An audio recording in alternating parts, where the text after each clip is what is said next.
represent 235 points. We'll have more coming up. This is Bloomberg Good Morning.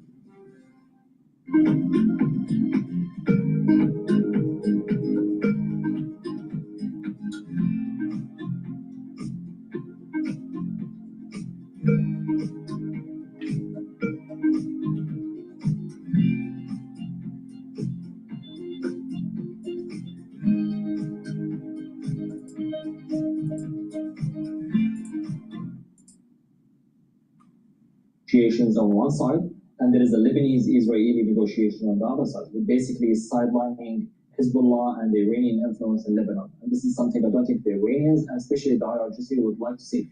And that's why we see them exchanging rockets and fires. And this is basically what the language that Iran and Israel speaks, because they are negotiating, but with rockets this time. And this is what they want to do. They want to project more power and draw the red line. And I don't think this hold of power will last a long time, because Israel wouldn't like this, and Iran would always come back with force because they want to project their power.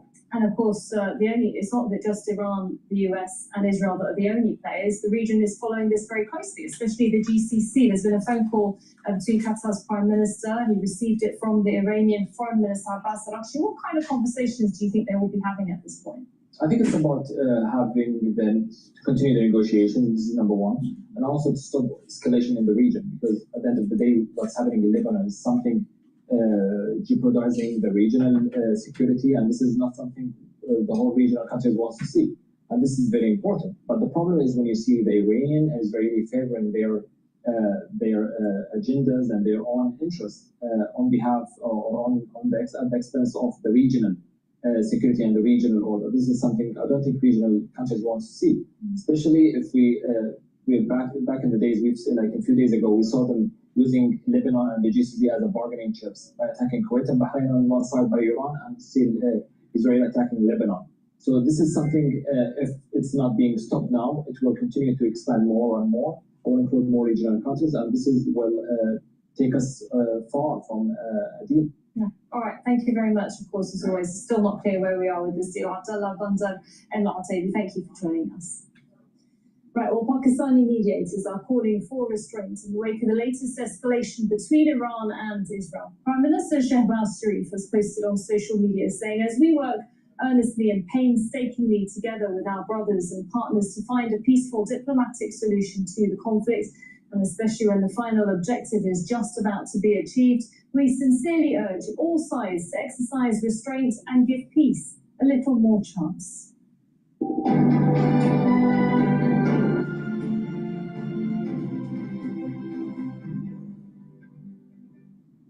A powerful earthquake in the southern Philippines has killed at least 32 people. Several buildings have collapsed in the magnitude 7.8 tremor, which was centered off the coast of Mindanao. That's the country's second most populous island. The quake triggered tsunami warnings across the region, which were later cancelled. Barnaby Lowe has more for us from Manila. This is the moment a low-rise commercial building came crashing down as a magnitude 7.8 earthquake struck the Philippines' southernmost region. A popular fast food restaurant in General Santos City was reduced to rubble within seconds. A number of its workers unable to flee in time, prompting rescuers to rush to the scene. They're out now. The Jollibee employees are all accounted for. The 3 people that got trapped inside were rescued. Several others. Leading the gains information technology is the best performing major industry group in the S&P 500. Communication services, right now that's at the bottom of the list. Information technology is followed by energy as the second best performing major industry group, as we see oil increasing today. Brent crude up 1.3%, WTI right now up 0.9%, 91.36 a barrel. Hello, this is Dr. Paul Cottrell. We are live streaming on Rumble and YouTube, and also on my website, the-studio-reykjavik.com. All the links are in the description of this video and all my videos. Please help support the work by sharing the links, asking your social media to follow me.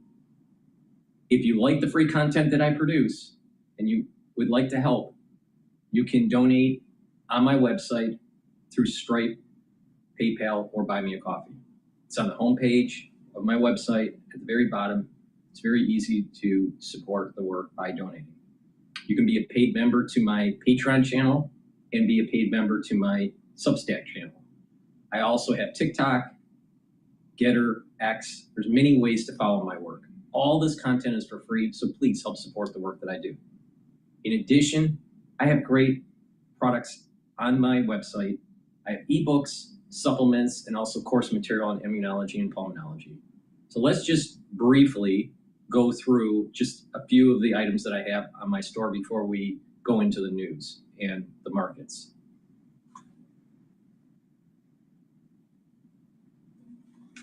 Vitamin C and magnesium is really important for your immune system, your skin health, and also brain function.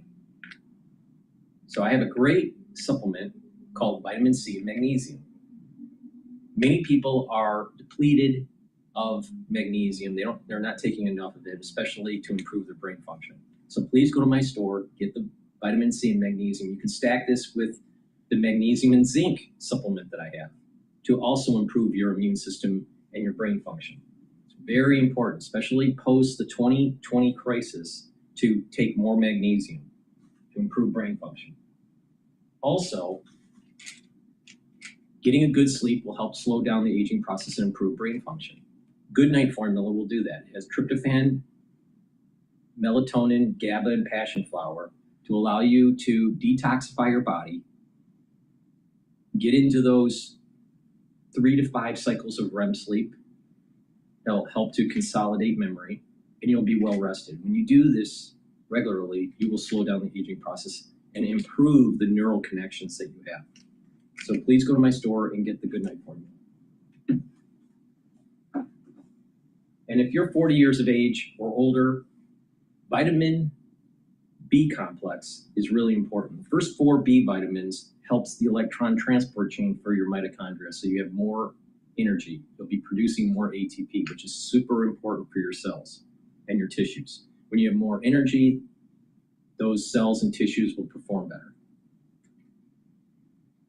Vitamin B complex also has the vitamins that you need to rev up your cellular metabolism, so your tissues will perform faster. And vitamin B complex is vitamin B12 to help protect your neurons. So if you're 40 years of age or older, getting the vitamin B complex will increase your energy levels, rev up your metabolism, and protect your neurons. So please go to my store, the-studio-reykjavik.com, and a great stack. Vitamin C and magnesium help with the brain function of the immune system in your skin. Good Night formula, so you get a good sleep and you're consolidating memory. And vitamin B complex to rev up your energy levels, increase your cellular metabolism, and protect your neurons. It's a great stack. So please go to my store, the-studio-reykjavik.com.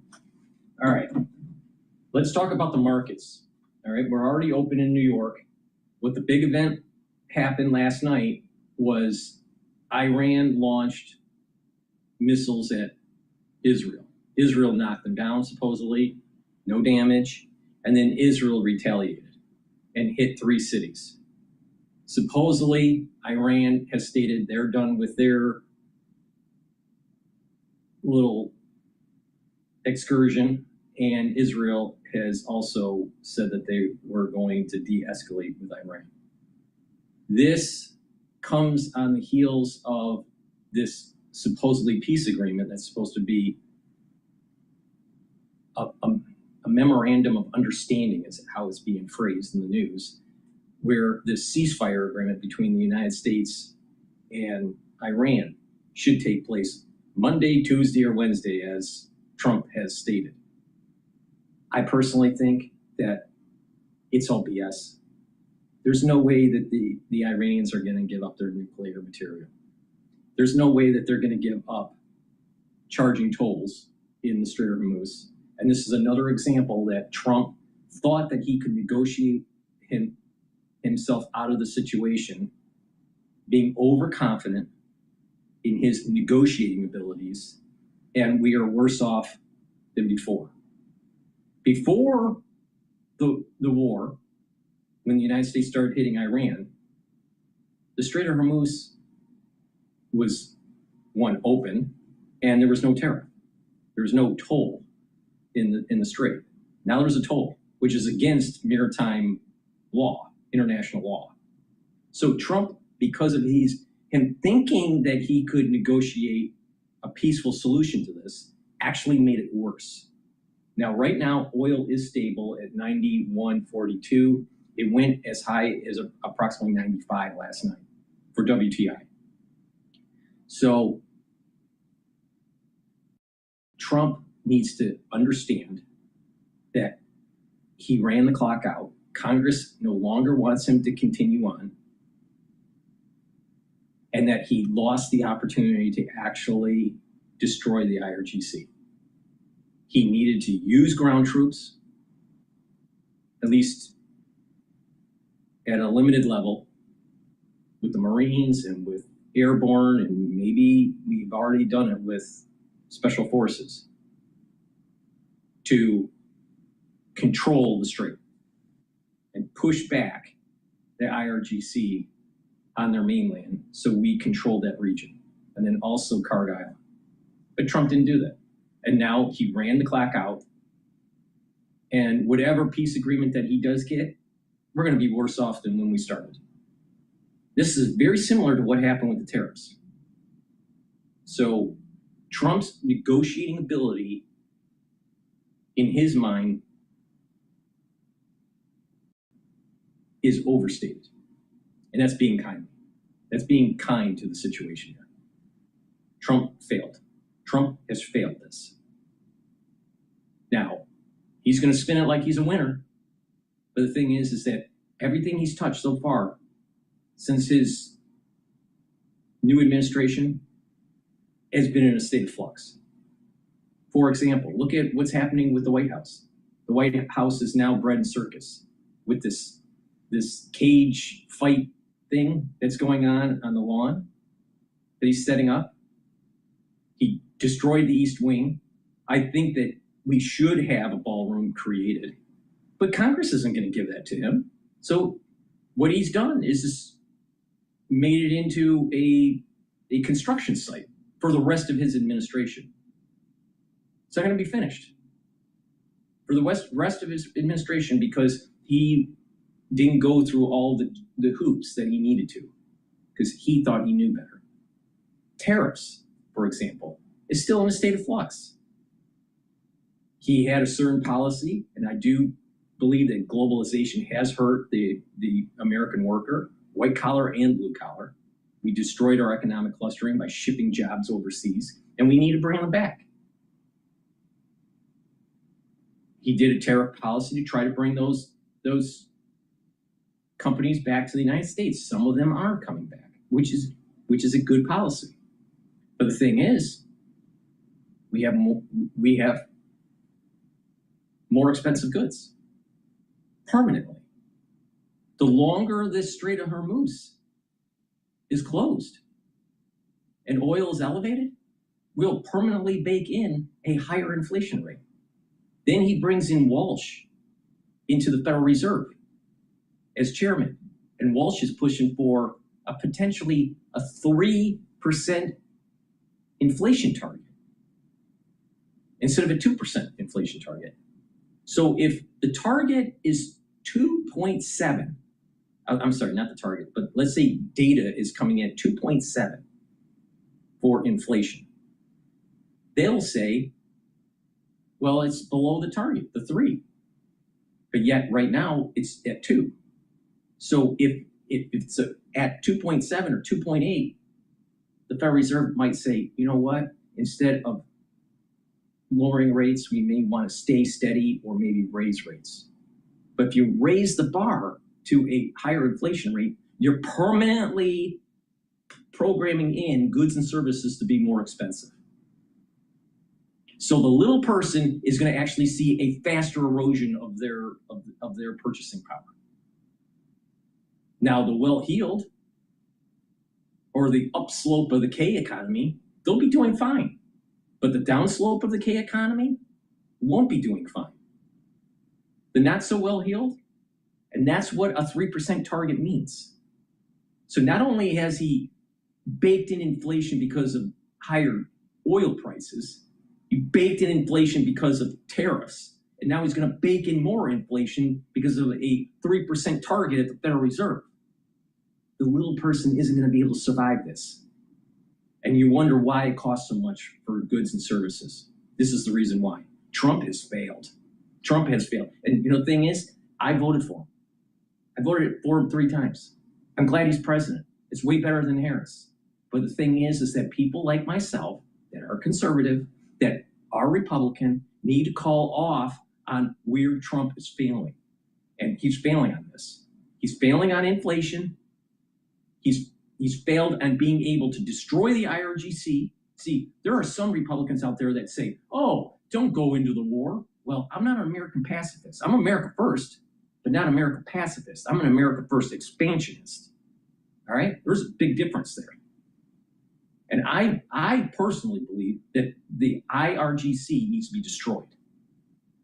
And that the nuclear material that they have must be in our possession, not some other regime, not some other country. It must be in our possession, the United States. And if they're not willing to give it up, then we take it. And that means blowing them up. That means destroying Tehran. It doesn't matter to me.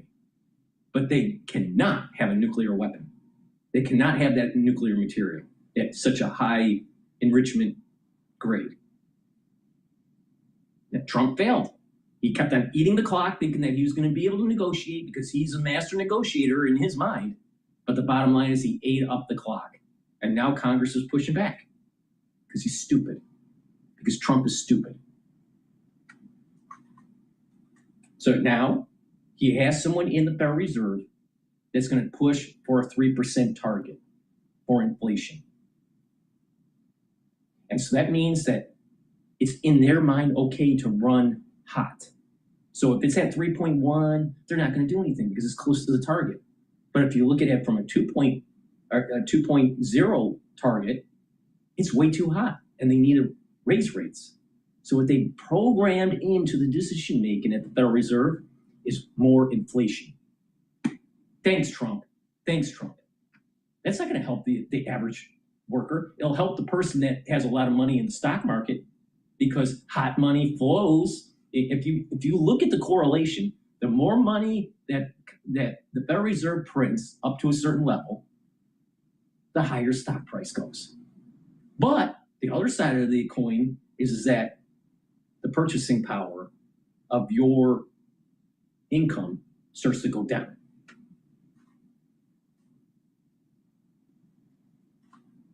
All right, the S&P 500 is at 7,447. VIX is at 18. If you've been paying attention the last 2 weeks when I have published the update for the market, where I go through the charts, I usually publish it on a Sunday. I didn't publish last Sunday, but if you look at the last 2 Sundays that I've done, you'll notice that I've been predicting that the VIX is going to spike above 20. All right, it almost happened because of the event that we had last night. But things stabilized throughout the trading in Europe and the morning session today.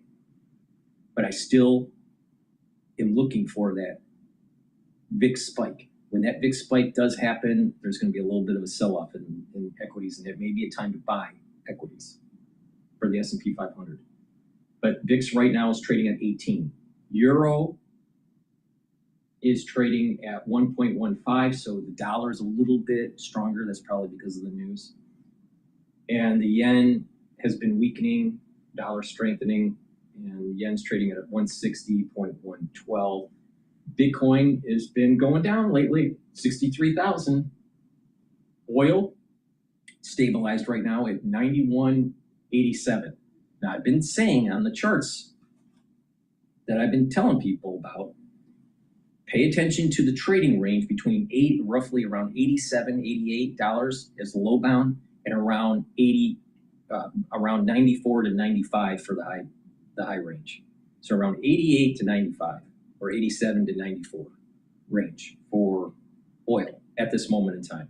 All right. So we're close to 92. So we're a little bit at the high end.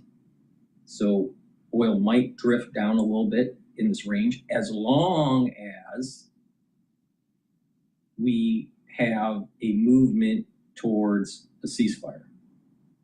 But the chances of Iran giving up their nuclear material is like nil. So is this just a memorandum of understanding, which means in business parlance, bullshit? It's Trump is failing heavily on what's going on with Iran. Now, natural gas is trading at 3.122. Fair value, because we're moving into the summer season. People are going to be using their air conditioners if it's hotter in some regions. I think in the United States it will be hotter this year because of the El Nino effect. And the AI using more energy. So we may stay above 3 or hit around 2.9 for natural gas futures. So I think the low bound is approximately 3, and it may go all the way up to 3.3 or 3.4. So you might see a trading range between 3 and 3.4. We're right now at 3.12. It is going down. There also is a negative correlation between natural gas futures and oil. But it doesn't stay with a negative correlation all the time. But on average, if you look at like a 20-day average, natural gas will go down and oil will go up. If oil goes down, then natural gas will go up. So, there's a little bit of a correlation, but it can break down. Sometimes they are positively correlated. But there's a little bit of a dynamic there that can be played. So with that, that's the updates of the market. We're going to go to the news and critique it. But thank you for joining. Please help support the work that I do by making sure that you go to my store and get the great products that I offer. It'll help to slow down the aging process. And if you pay attention to what I've been saying about the markets, you'll be able to make some money.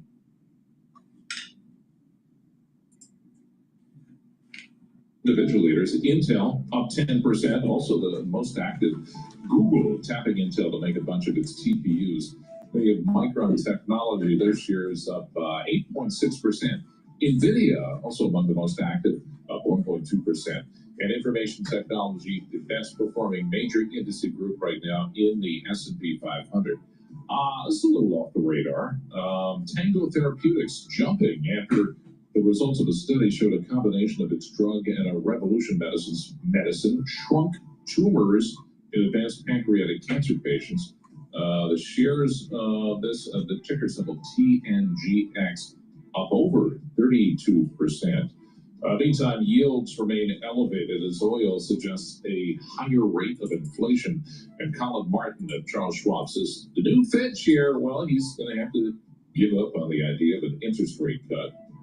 And I think if this was 2 months ago, maybe Warsh would try to influence the committee to lower rates, but that ship has sailed. There's going to be no support for that. We think they hold steady. There's no way they have to hold steady because the baking of inflation because of the Strait of Hormuz issue is a major problem. There is no way that the Federal Reserve is going to cut rates anytime soon. We need to see oil trading below like $85 a barrel before we can even entertain that. Because if this was a short-term excursion, in just weeks, not months, with the war in Iran, we wouldn't have had a problem. But because Trump thought he could negotiate and not use full kinetic force to get the nuclear material, now we have permanent inflation baked into the economy. Not only that, with the Strait of Hormuz somewhat clogged, guess what? That cycle of fertilizer that needs to go onto crops to increase the yields may not be there. So we may actually have food shortage because of this bullshit with Trump.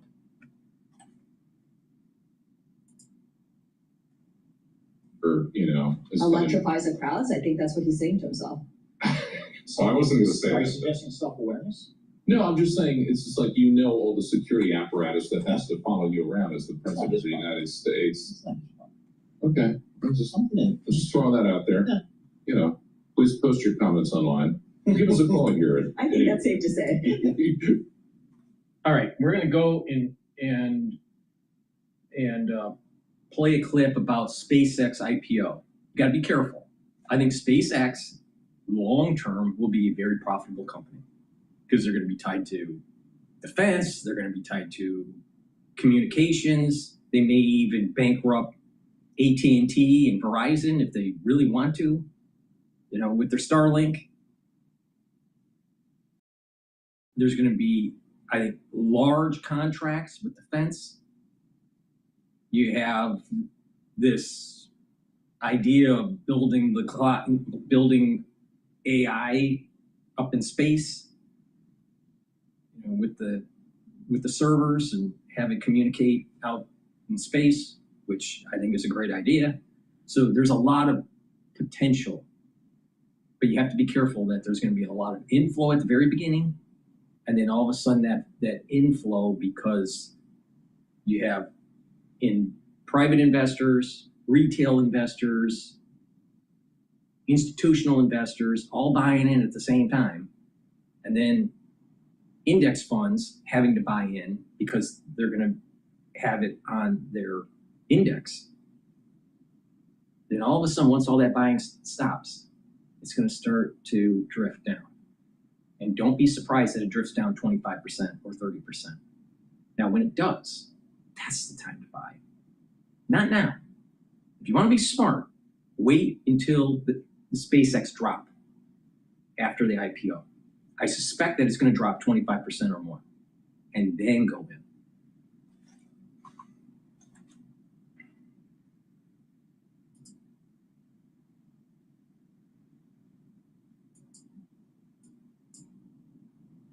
Now let's listen into this investor about all things SpaceX. markets is Steve Eisman. He is the host of the Real Eisman Playbook podcast. And Steve, thanks for being here this morning. Thank you. Why don't we talk first about the SpaceX IPO? We're anticipating it's going to be here later this week. Sure. Even come Friday. I'm not a fan. Why? Explain. Let's see. You know, if you read the prospectus, I mean, there's some amusing stuff in the prospectus. Like, my favorite part of the prospectus is that one of the things that SpaceX wants to do is asteroid mining. I thought that was kind of funny. It's there's some asteroid mining going on in this sci-fi show on Apple called For All Mankind. It's a central theme, but I think the probability of asteroid mining happening anytime soon is pretty low. But I think what is probably most important in the prospectus is how capital intensive SpaceX has become. So if you go back to fiscal year 2023, and you compare revenue to CapEx was only 42% of revenue. And in the most recent first quarter, it was 215% of revenue. And that's because back in fiscal year 2023, SpaceX was not in AI. Mm-hmm. It was just in Starlink and It's not space. that's so hard. It's the AI. It's the AI that is incredibly capital intensive. And Grok, with all due respect to Elon Musk, is not a world-class AI company. And, you know, I don't think anybody speaks of Grok as at the leading edge. No, but the compute power that they are building has even players like Anthropic. No, I understand that, but what you're talking about is an unbelievably capital-intensive business. So That's not gonna like need- a that's software gonna need- company. It's not like a software company. It's so capital. I think the most important news last week was the fact that Google was raising $80 billion. Right.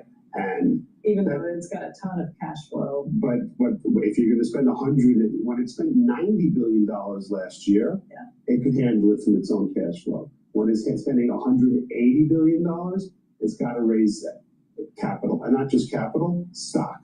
And you know, there were rumors that Meta is going to raise capital, Microsoft is going to raise capital. The whole tech sector is being transformed because it's so from an asset-light business to an asset-intense business. Yeah. And the other thing I would just point out is, despite the incredible sums of money that are being spent, what's being produced in terms of LLMs and agentic AI, which is great, is not really differentiatable.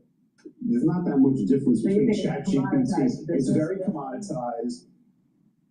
People are switching constantly from one to the other. There are no moats.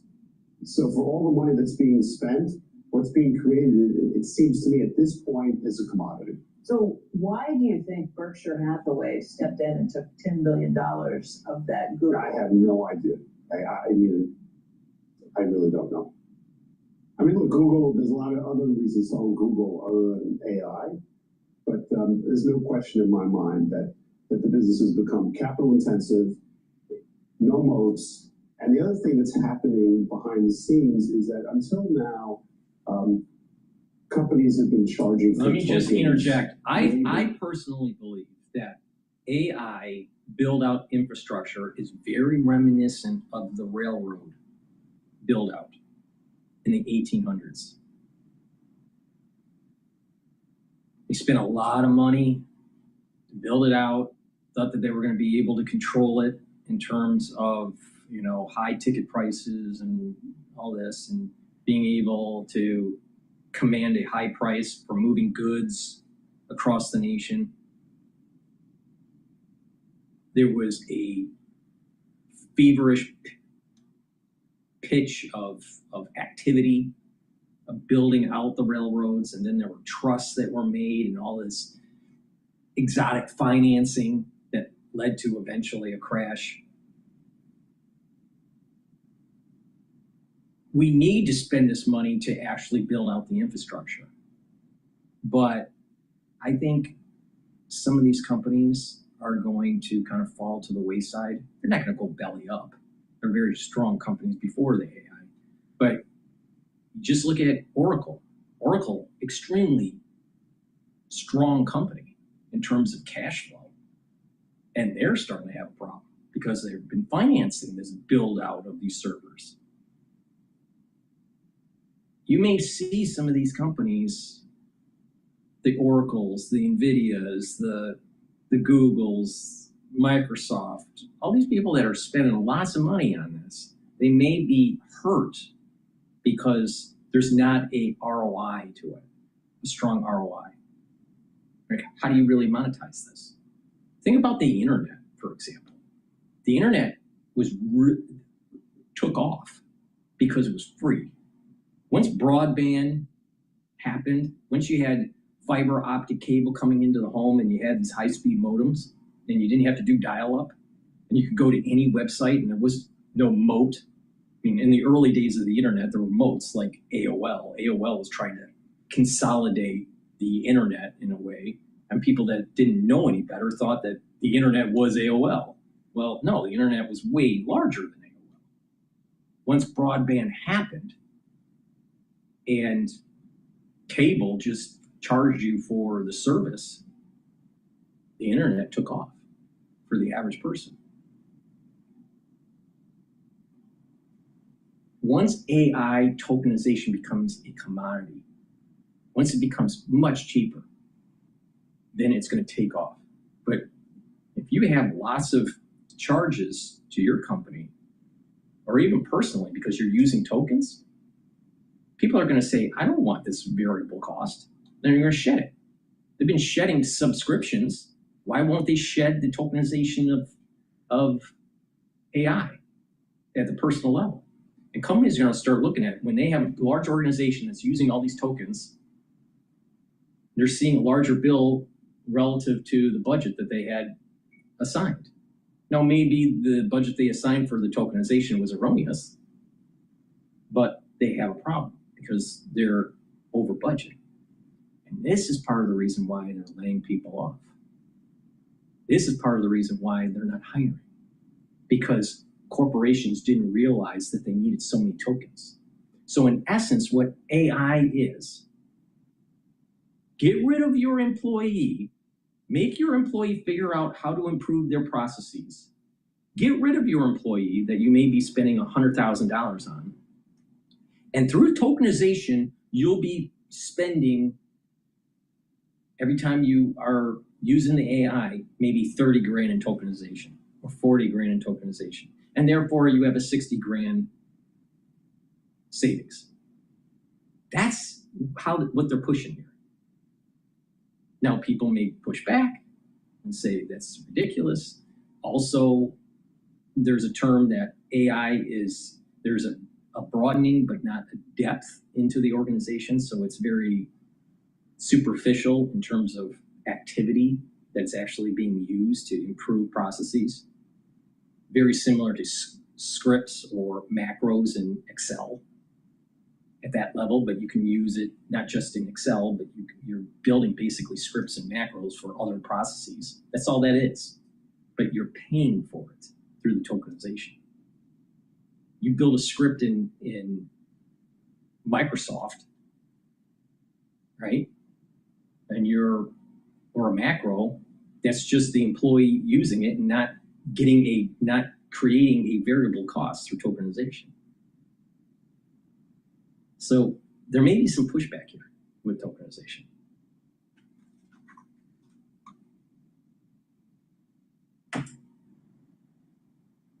Cost of tokens. And that's actually starting to change. Microsoft's GitHub is now charging actually for the tokens. And if you go on the Reddit board, you're seeing that there's a lot of pushback. So it's going to be very, whether the business can survive. But the internet survived because it was basically free. To get on, you had to have a provider, you needed a broadband connection, or now 5G, but you had to pay to a provider to get on the internet. That's kind of like the toll. But then you can do anything you want. Now, if you want a website, then you have to pay for hosting the website and all this stuff, right? But when you are eroding someone's budget, personal budget or corporate budget, to query AI, to build something, to make a PowerPoint or whatever, people are going to push back and say they're not going to use it. If you had to pay for ChatGPT, would you use it? No. What about Grok? No, you wouldn't do with that either. There's the problem. It has to be free. And when it's free, then a big economy will be built off of it. And there'll be positive externalities off of this free usage, just like to Google back in the olden days, or to use Yahoo and just to search, web search, it was free. It wasn't a variable cost. You just had to have a connection to the internet. That's what we need with AI. And we're way too far away from this. All these companies that were building out, the hyperscalers, assumed that they were going to make you an annuity for their company by using AI. That's the business model. Right, maybe I should say. it's going to be very interesting to see how heavily people are going to be using AI once they get actually charged for the actual cost of the tokens. Andrew's got a question too. Andrew? Hey, Steve, I don't disagree with you that right now XAI is behind in terms of relative to these other LLMs, or even the possibility that they all become commoditized. What I don't understand, though, or I don't understand about your take on all this is, to some degree, SpaceX right now, in terms of getting things into orbit, getting to space, is a monopoly. It's a monopoly power that ultimately will be able to charge, at least for some period of time, monopoly rents. I don't know what kind of multiple you put on monopoly rents, but when you think about the prospect of, and even if they don't have monopoly unto itself, the idea that they may be 2, 3, 4, 5 years ahead of others once others even get into the same competitive zone, whether it turns out to be, I think, your expectation is not going to be a good investment. That's the part that I'm trying to understand. I found that it's never been a great bet to bet against Elon. I'll grant you all that, but if you look at and then he seems to find new ways he finds new ways constantly to make money, whether it's the Google deal or the Anthropic deal. He may ultimately buy Tesla, put Tesla inside the thing. maybe that'll, I mean, I don't know. Well, let me address it. If you, again, look at the S1, the TAM, the total addressable market, is defined at 28.5 trillion.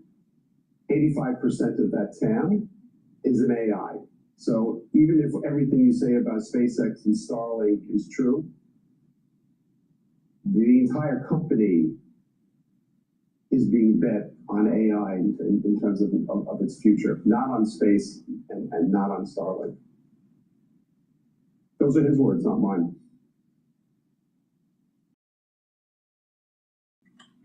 Do you expect him to buy Tesla? I'm expecting that he's going to use the stock price, perhaps, of SpaceX to buy Tesla and create sort of one giant company called X. I wouldn't doubt it. I think if I was a shareholder of SpaceX, that'd be the last thing in the world I'd want him to do. But I'm sure he's going to do it. I mean, if you look at Tesla, the earnings have gone straight down for the last 4 years. Every single year that they have gone down. The EV business is just not that great a business. Right. It's also a capital-intensive business. Right. It's highly competitive. And not only that, people, first of all, the cars aren't robust. Your battery isn't robust. It takes a long time to charge it. How long will the powertrain last? The battery pack last? Can you really have a Tesla for 10 years? No. And what about when you have to replace it? Costs a fortune. You might as well just blow up the car, which some people have done on the internet. So why would you want an EV? 100% EV. What makes sense is a hybrid. But these, and not only that, what about this concept when they go autonomous with vehicles? What about this concept of man versus machine, man in control of machine? When you have autonomous vehicles, now the machine is controlling man. So there's a philosophical problem here. Now, I'm against EVs. I just think cars are too expensive now. It's too heavily gadget upgraded. You need to downgrade the gadgets, go to simplicity with cars, and bring down the price. When a vehicle costs $100,000 and the medium home price is $350,000 or $400,000 for just rounding in the United States. Now, some regions it's a little bit less. Other regions it's a little bit more. But let's just say roughly $400,000 median. A quarter of a home price is buying a car that's going to last you maybe 6 years. It doesn't make any sense. There's something radically wrong here. Cars are too expensive. They're too teched out. They need to go back to something that's more robust, that you can have for a long time, so you can spread the costs over more years.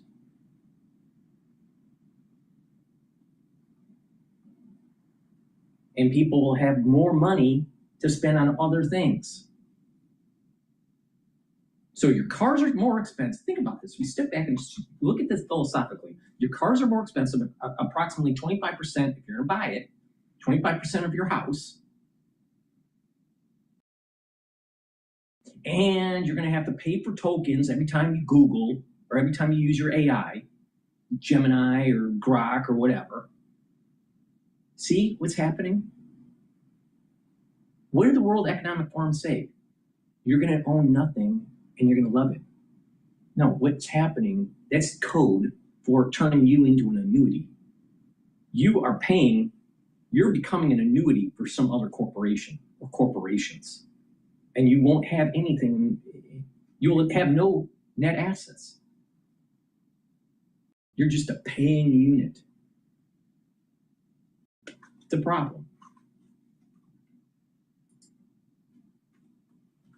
Produces EVs much cheaper than Tesla does. If I was a SpaceX shareholder, the last thing I'd want would be very good value. Yeah, there have been people who said the way to get into SpaceX, if you can't get a hold of the shares, It's to buy Tesla. Yeah, right? I wouldn't doubt that he buys it, but like I said, that's not something I would want him to do. Your bigger concern is that there's a lot of good news here, but you think it's already all been baked in to expectations at this point? Oh, it's more than baked in. I mean, the 28.5 trillion TAM is almost as big as the entire GDP of the United States of America. Right. I mean, what I love about the S1 is it reads like a science fiction novel. It really does. People who have bet against Elon Musk in the past have gotten burned if they've shorted him. Is this a... I have no interest in shorting this. I just not play. Yeah. It's just not something that I think the valuation is silly, and you know, people want to play, go play. But you know, you're talking about something that's pure momentum, but I don't see the valuation at all.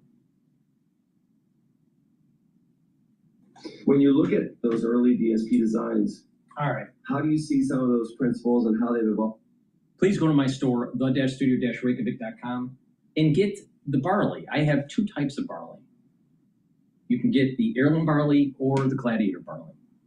These are micronutrient compounds that's going to help to detoxify your body, bring down inflammation, and soak up free radicals through superoxide dismutase.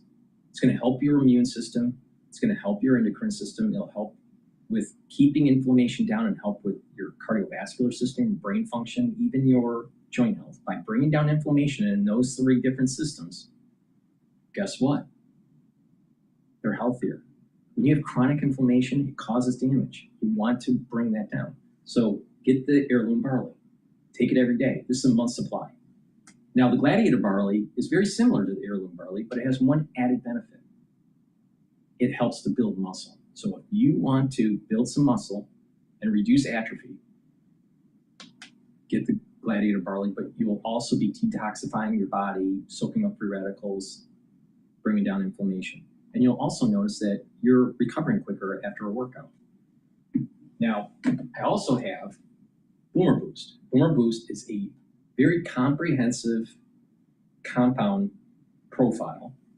It has many ingredients, 68 nutrients. And what this will do is help with your cardiovascular health, build musculature, help with your immune system, your endocrine system, help with your brain function, rev up your cellular metabolism. You'll have a steady burn of energy. You'll have more vitality. You'll feel the effects of this within 72 hours. You'll want to be more active. In addition, you'll be sleeping better. And when all of these systems are performing better, you're slowing down the aging process over time. So please go to my store, get the Boomer Boost. And you can stack it with either the heirloom barley or the gladiator barley. And it's a great way to control your A1C levels. So you're controlling diabetes. So please go to my store, the-studio-reykjavik.com, use discount 5, all caps, discount 5. You get $5 off any order. You can use it as many times as you want. Get the Boomer Boost, the gladiator barley, and the heirloom barley. Another great supplement to help build muscle is Cottrell.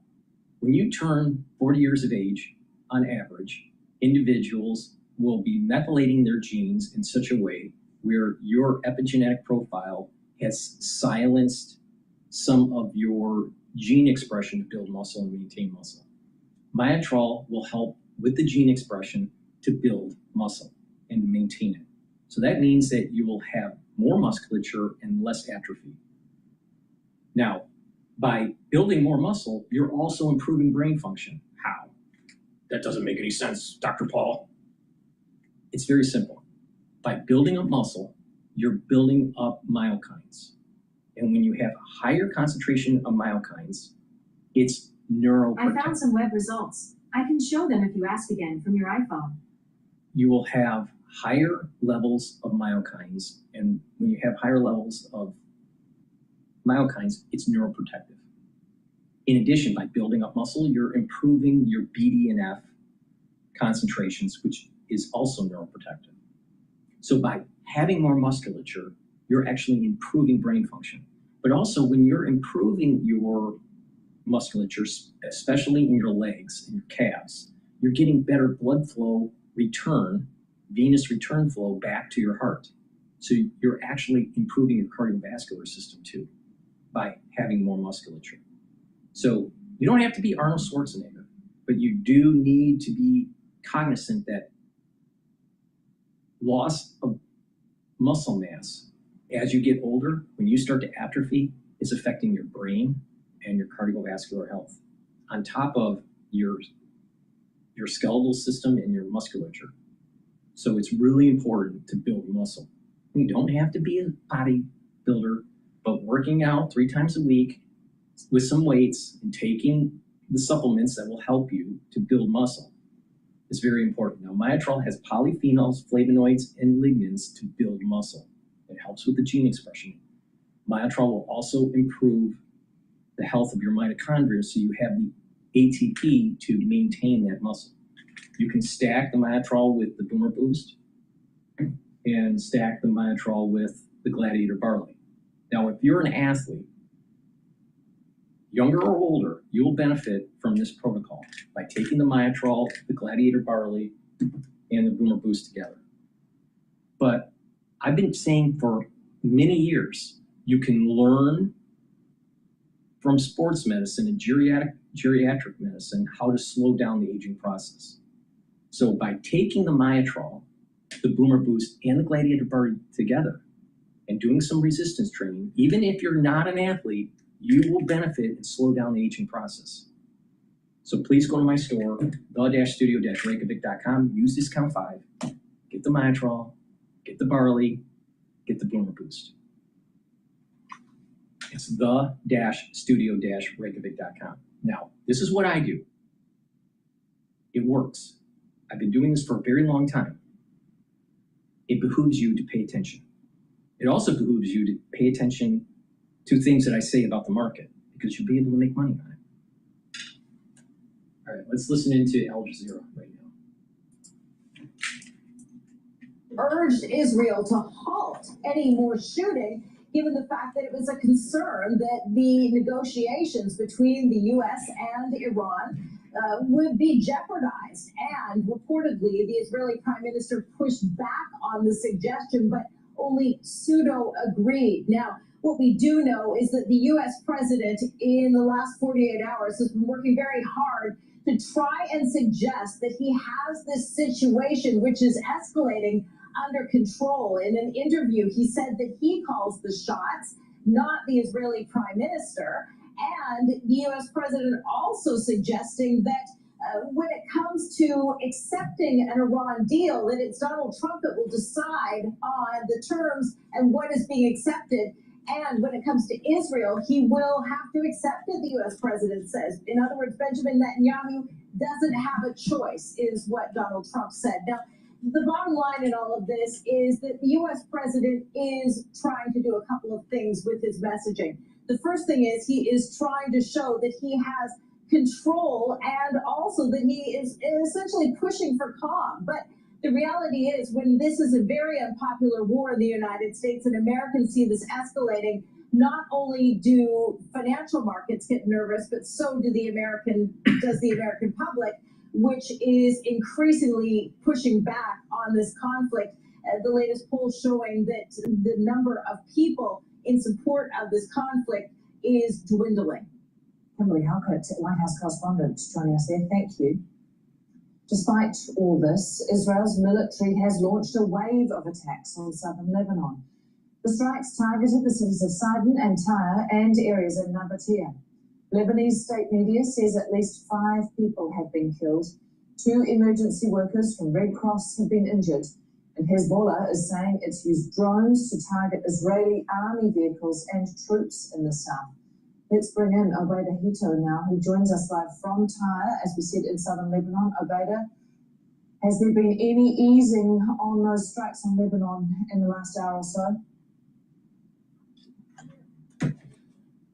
Absolutely no easing. I want to take your attention directly over to the town of Mansouri, just a fresh Israeli airstrike as we're coming to air right now, and this gives you an idea of how the situation has been throughout the day here in southern Lebanon.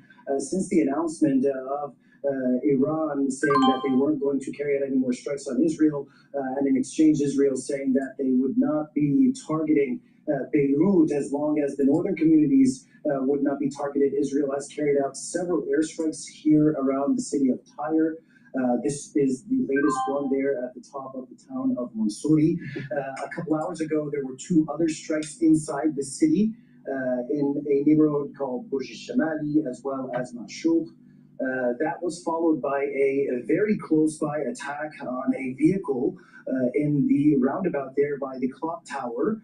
The vehicle was moving through the roundabout. It's only about 100 meters away from the Red Cross headquarters here in the city of Tyre. There is confirmation that at least 1 person was killed in that attack, others injured. This gives you an idea about how volatile the situation remains here in the south.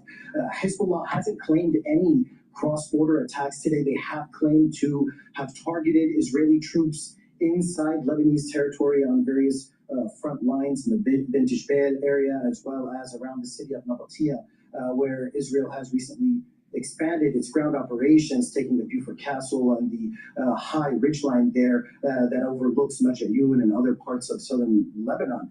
So there's no sign of a ceasefire here in the south, but for now, Hezbollah is refraining from launching rockets and attacks across the blue line, but Israel says they're going to continue to strike what they say are legitimate targets here in southern Lebanon. All right, Abeda Hito joining us live from Tyre in Lebanon. Thank you.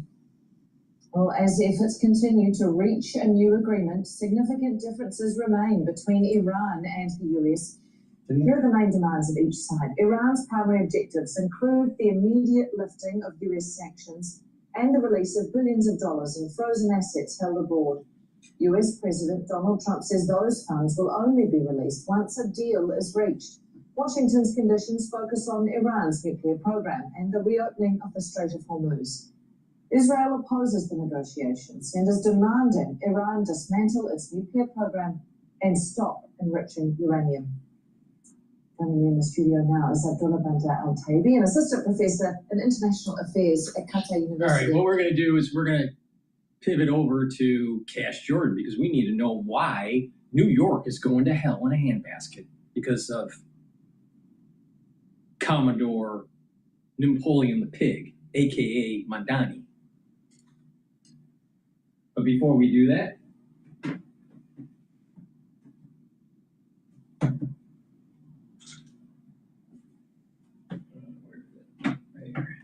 please go to my store, the-studio-reykjavik.com, and get the digestive enzyme complex. Not the digestive enzyme complex, the probiotics. I'm talking about the probiotics right now. So the probiotics, you can get the VeggieCap version or the powdered version for the probiotics. That's the powdered version, and this is the VeggieCap version. Now, with a good probiotic, you're going to be able to improve your gut biome. You're going to bring down inflammation. You're going to improve your immune system at the gut level. You're going to be able to digest food better. You're producing a thicker mucosal lining. Your IgA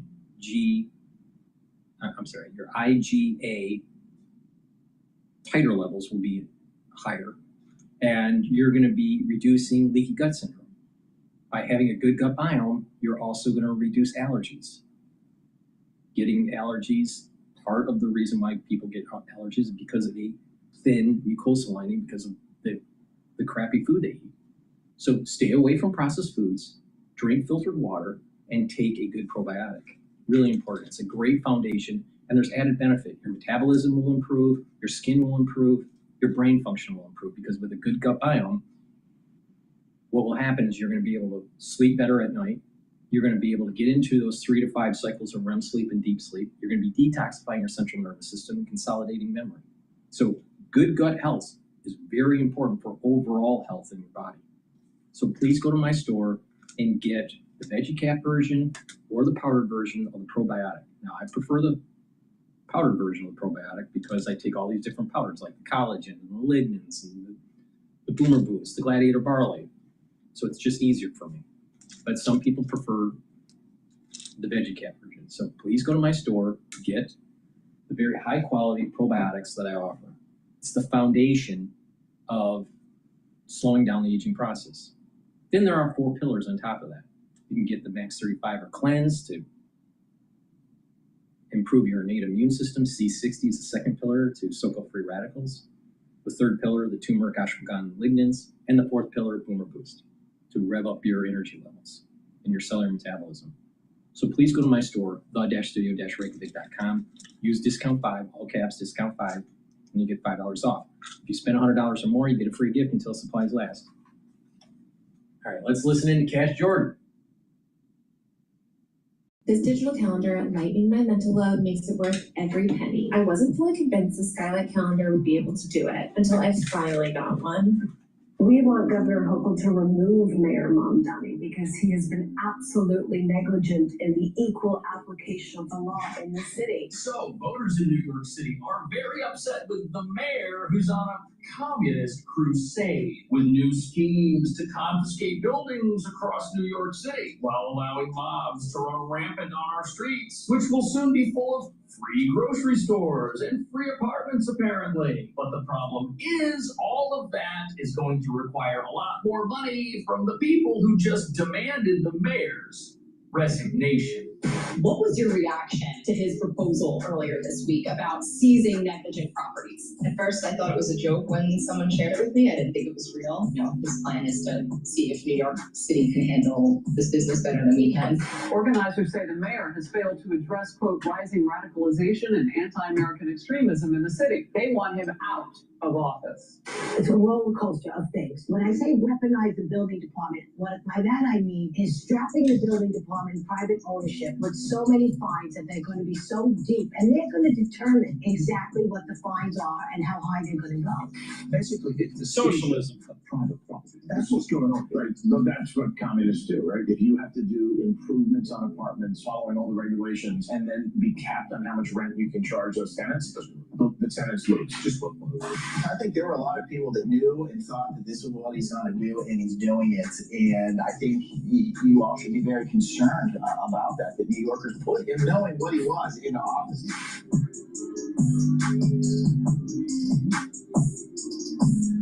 So when you have a mayor who's more interested in the eternal campaign than actually fixing things, you know New York's going to change real quick. And what nobody's talking about is right now we're seeing this fascinating mix of state-sponsored agitation, if you want to call it that, and then a full communist press on the local economy at the exact same time. And that's not a coincidence. Because if your goal is to transform a place as quickly as possible, you've got to shut down all social opposition, which is what all of these riots and protests are supposed to do. Well, at the exact same time, you can eliminate private property through new schemes like increased enforcement designed to confiscate buildings from apartment owners that aren't allowed to make money with them to begin with, all in the hopes of achieving either the socialist utopia communists always dream of or the disaster that is a country like Cuba. And every time in history we've tried this,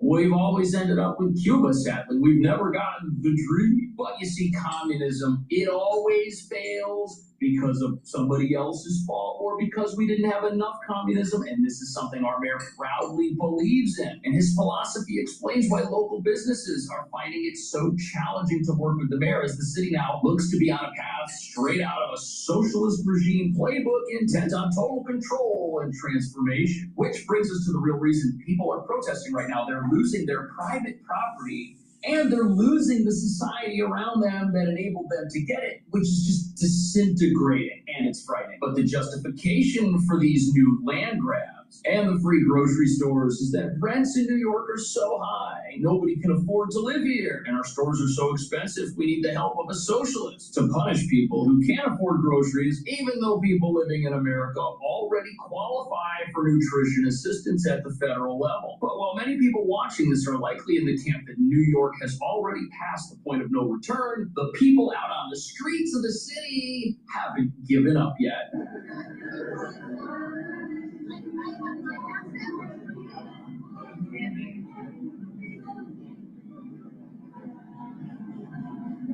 So here we have a mass rally, a protest in front of Mayor Mamdani's residence, where the mayor gets to live while he's in office, and they're out there waving American flags on the streets of New York. Something that doesn't happen here all the time. But the reason they're protesting is because the mayor's made it pretty clear he's not going anywhere. And he doesn't even want their votes. He got elected without the support of the people who are out there on the streets demanding that he resign, which is why, as you're about to see, he's still coming for their homes and everything inside them. Through our new citywide campaign, Fix the City, we will focus on the worst landlords in New York City. When necessary, we will take aggressive legal action to remove negligent owners. This sounds okay on the surface. New York is in a housing crisis, rents are very expensive, and it doesn't really make sense that there should be buildings out there that are so deplorable nobody can live in them until you understand why. That in a market full of $5,000 plus apartments, there are others that don't turn a profit. Why? Because their rents are capped by the city. These are apartments that don't cost $5,000 a month. Some of them just cost $500 a month, but they can't be repaired, can't be fixed up, because the cost of doing that would mean the owner never sees a return on the money. If the rent's got to be $500 and you get an increase of $2 after you repair one of these places, you'll never be able to. And those are the landlords that are being targeted by this new scheme to confiscate buildings. And as you're about to see, this includes almost half the apartments in New York. When necessary, we will take aggressive legal action to remove negligent owners and property managers. And for buildings that have suffered chronic neglect, we will work to transfer ownership to responsible stewards. Stewards that include community land trusts, nonprofits.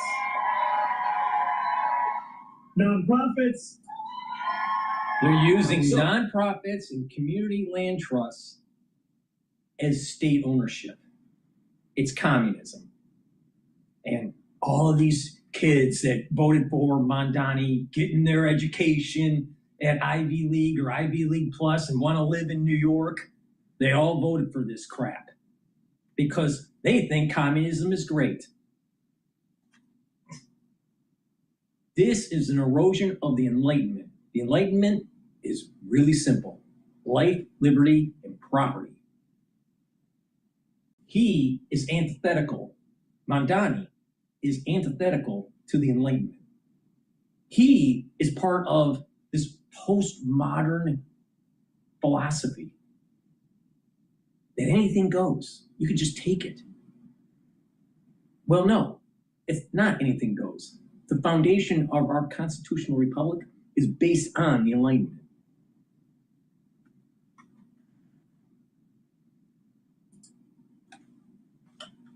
(2026), the year we're learning about fraud in places like Minnesota and Los Angeles. Now New York wants to get in on the game, giving buildings that used to be privately owned to groups funded by the local government. But it gets even worse because it's not just the landlord that's going to lose their property. It's also the property manager who's going to be out of a job, who had a contract to look after the place and do their best with the limited income it generates to keep it fine and violation free and help it pass inspections and go to court when it's time to fight unfair violations. The mayor's going to cancel those contracts and put those people out of a job to just rewire the entire housing market in this city overnight. And this plan is so radical and so extreme. People who own property here and were told about it thought there's no way this can be true, but it is. Watch this. And you know, small property owners are frankly surprised and frustrated by Mamdani's plan. The Bonanos bought this building back in the 1980s. They continue to do renovations. Painters were in here this morning, even though they're told by the city how much they can charge in rent. Wow. I want to bring in Natalia. Let's start first with the mayor's announcement. What was your reaction to his proposal earlier this week about seizing negligent properties? At first, I thought it was a joke when someone shared it with me. I didn't think it was real. And then I had to do more research to find out, in fact, his plan is to see if New York City can handle this business better than we can. So speaking of that, you guys are doing a renovation in this unit. How much does a renovation for something like this cost? And then the government comparison is the New York City Housing Authority. How much do their renovations cost? So doing the bare minimum here to just make the space livable, we're spending about $30,000, and NYCHA, reported that it cost them over $400,000 to renovate a single one-bedroom apartment. What is affordable about that? This is all being done in the name of getting people homes that are up to code and that people can live in and that aren't deplorable. And here you have a place that's being renovated, and if the private landlord does it, it costs over 10 times less than if the city does it. How is that a good thing for New York? How does that do what the mayor keeps telling everybody he wants to do, which is to create a city that everyone can afford to live in? If we're going to take buildings away from people and jack up the cost to fix them up over 10 times and then move somebody else in, how is that affordable? It's not, but that's the reason that these properties are under attack, even though private landlords are doing things way better. And there's a reason for this. And you've got to understand that to communists, your money, your personal property, your personal business, your personal wealth that might provide for you or provide for others or create jobs for people or save people money, all of that exists in opposition to an all-encompassing government that wants to run everything. These two things cannot exist at the same time. They are in direct competition with each other. You see, because in order for communism to be fully implemented, it has to have zero competitors. There can't be this other apparatus out there that provides for people. No, that's the government's job. It's wrong. If this happens over here, because somebody might earn money, somebody might save money, people might empower themselves, which takes them away from communism. You see, that's the issue, and that's why these properties have got to go. Let's go over this block by block thing and what does it exactly mean. This is going to weaponize the building department here in New York. They're going to start to strap our landlords with ridiculous rents, fines, and then from that point on, it's going to build this whole, it's a roller coaster of things. Wow. We have C. Weaver, who is going to be activated, and she is going to go into this whole tenants rights thing. Wow. They're going to, when I say weaponize the building department, what by that I mean is strapping the building department in private ownership with so many fines that they're going to be so deep, and they're going to determine the city itself. They're going to determine exactly what the fines are and how high they're going to go. How is that fair? How can you own a building in an environment where the local government says, we're coming for you, and we're going to use our enforcement mechanisms to make sure that you're obeying the law, and we're going to increase those enforcement mechanisms. We're going to just decide what they need to go up to, and if you own a building that is regulated by the city, those are the buildings that aren't making money. Those are the buildings where violations are most likely to be found. Why? Because there's nobody around to fix them. Corners have to be cut. People have to defer certain things, and now we're going to increase the fines on these places. While the cost to renovate them also increases, and the rent has to stay the same. Regulated, government-watched apartments that aren't allowed to earn any money, that's a recipe for something going bankrupt. And that's the whole plan here. That way it can be taken away and given to one of these nonprofits who I'm sure are very excited to come in and start charging 10 times more money to renovate these spaces when they're going to get all that money from the city to do it. They can't wait for this plan. Of course they're coming out and saying that it's affordable. And we should have known all of this was going to happen, because the very rent control mechanism that was supposed to make New York City more affordable, it was supposed to take greed and profit out of the apartment game and make it so everybody could afford to live here. It's actually been the worst thing for people who get stuck with these buildings, because nothing ever gets repaired, and they're living in the worst conditions in America that you could possibly imagine sometimes. Little apartments that are just falling apart. Watch this. And then real quick, the big thing is buildings and neglect. You guys actually did renovate the entire building, but then the city left you high and dry. Run me through that process. Yes, so we had pre-approval for a major capital improvement that cost us over $200,000.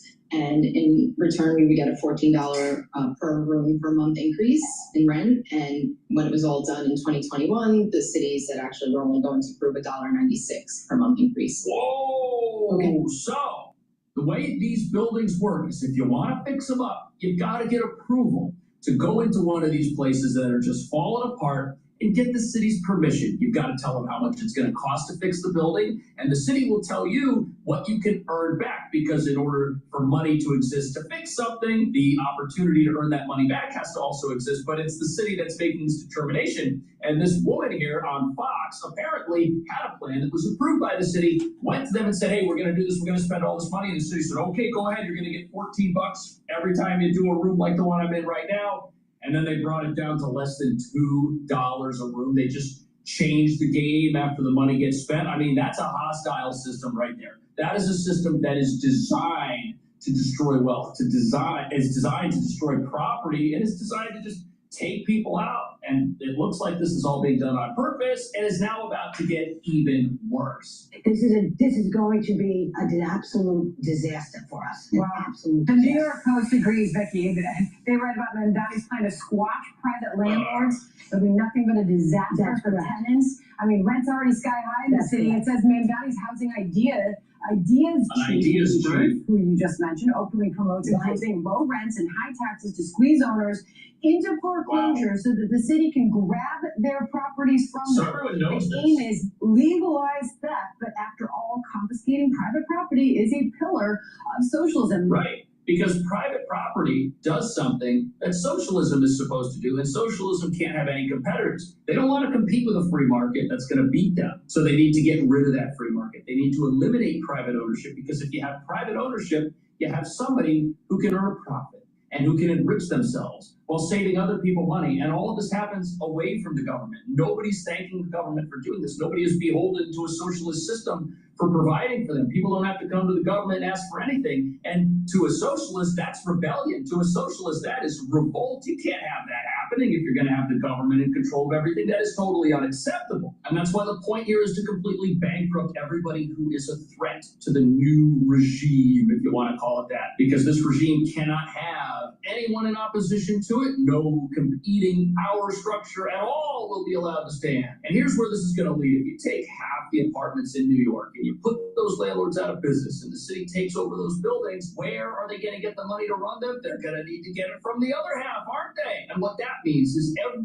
tax imaginable is going to go up once this starts happening, because as the city gets more and more buildings under its umbrella of things that it needs to improve, it's going to need more and more money to operate those things. And where's it going to get? It's going to have to come from the money that's left over. So this thing is going to snowball. It's going to be a massive roller coaster, and it's going to happen faster than anyone expects. Is flabbergasting. This is a flashback to a 2021 podcast with C. Weaver saying the the ideas goal to chief. make housing worthless. Listen to this. Housing worthless. So rent control, and they need to be rent controlled. And the reason why they need to be rent controlled is not because like rent control is inherently socialist, but because rent control limits the speculative value of the land. Like our goal is to have the housing actually be worthless. Oh, so their goal is to make housing worthless. Why do they want it to be worthless? Some degree, right? Like we don't want this to be an investment vehicle. We want it to be like long-term stable homes.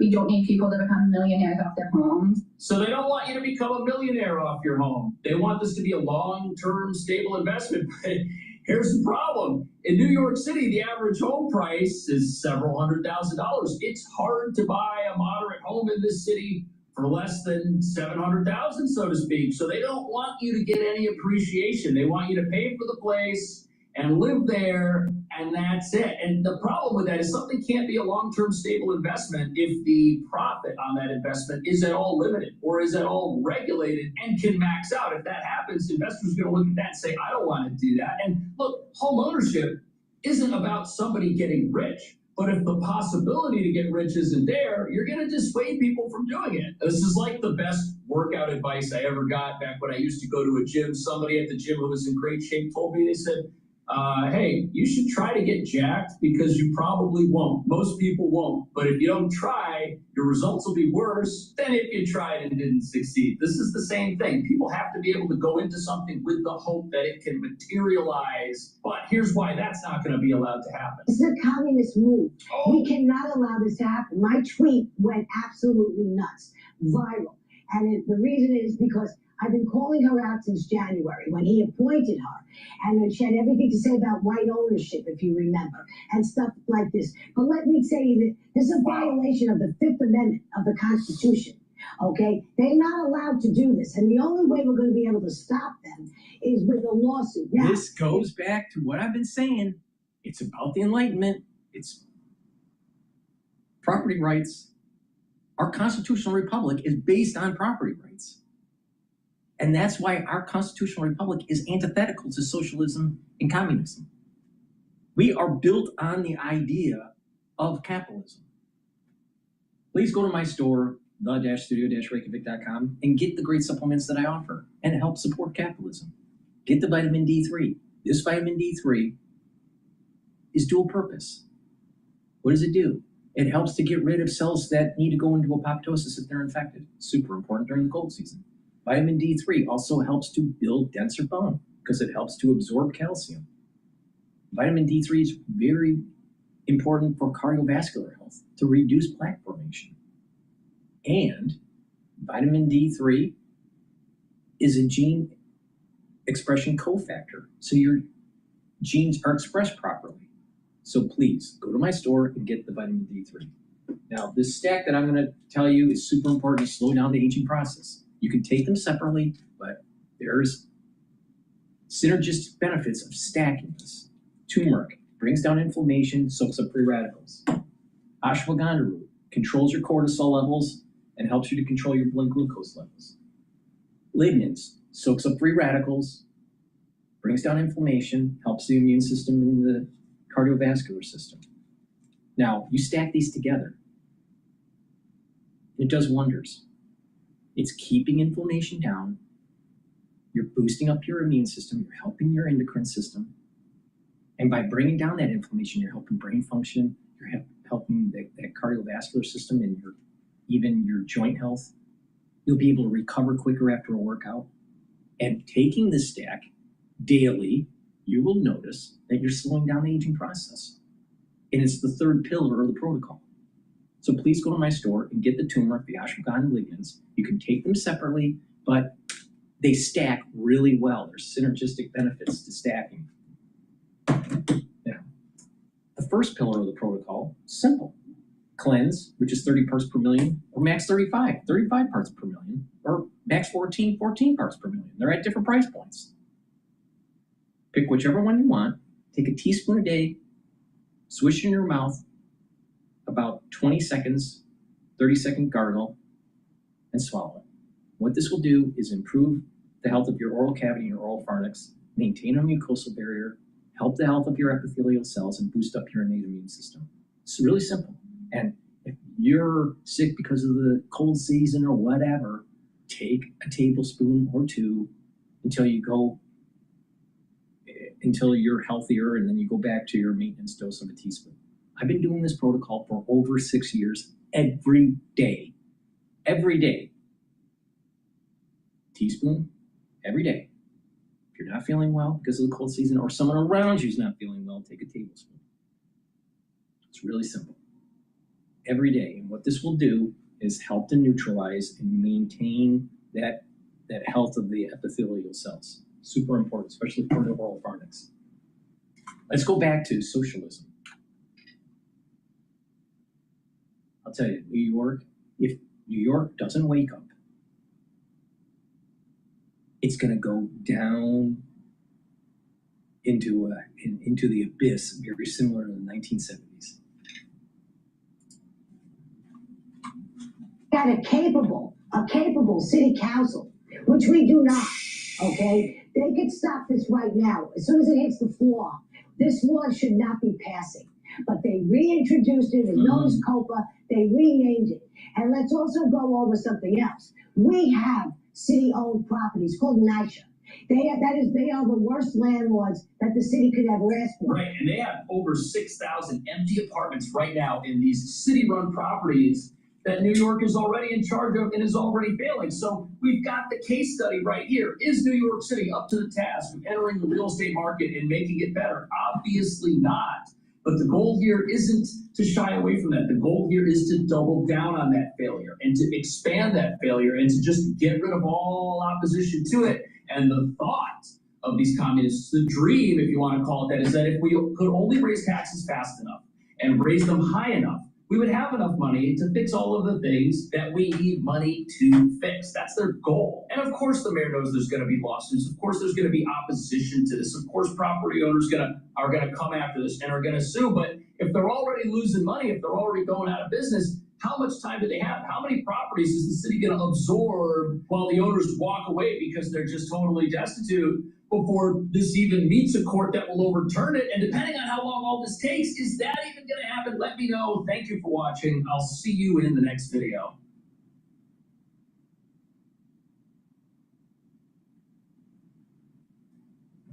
Meet Apollo's AI assistant, the first GTM AI that actually works.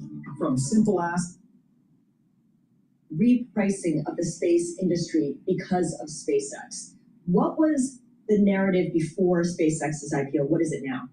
Yeah, thanks for having me. I think what investors are starting to appreciate, one is you have a very flagship company within SpaceX, which hopefully sets a bar in terms of valuation, but it also draws a lot of awareness to what's going on in the sector. So, to give you an example, as people are looking at SpaceX, from our view, when we think about a name we do cover, Rocket Labs, we're starting to realize that with it, by looking at SpaceX, you're realizing how tight the launch market is right now, with the Falcon 9 relatively booked throughout 2007. So as that message gets out there from SpaceX, people can then look at Rocket Labs and see how compelling the opportunity is within launch for a name like that. We're also realizing when we look at SpaceX, just how big the Starlink service is. All right.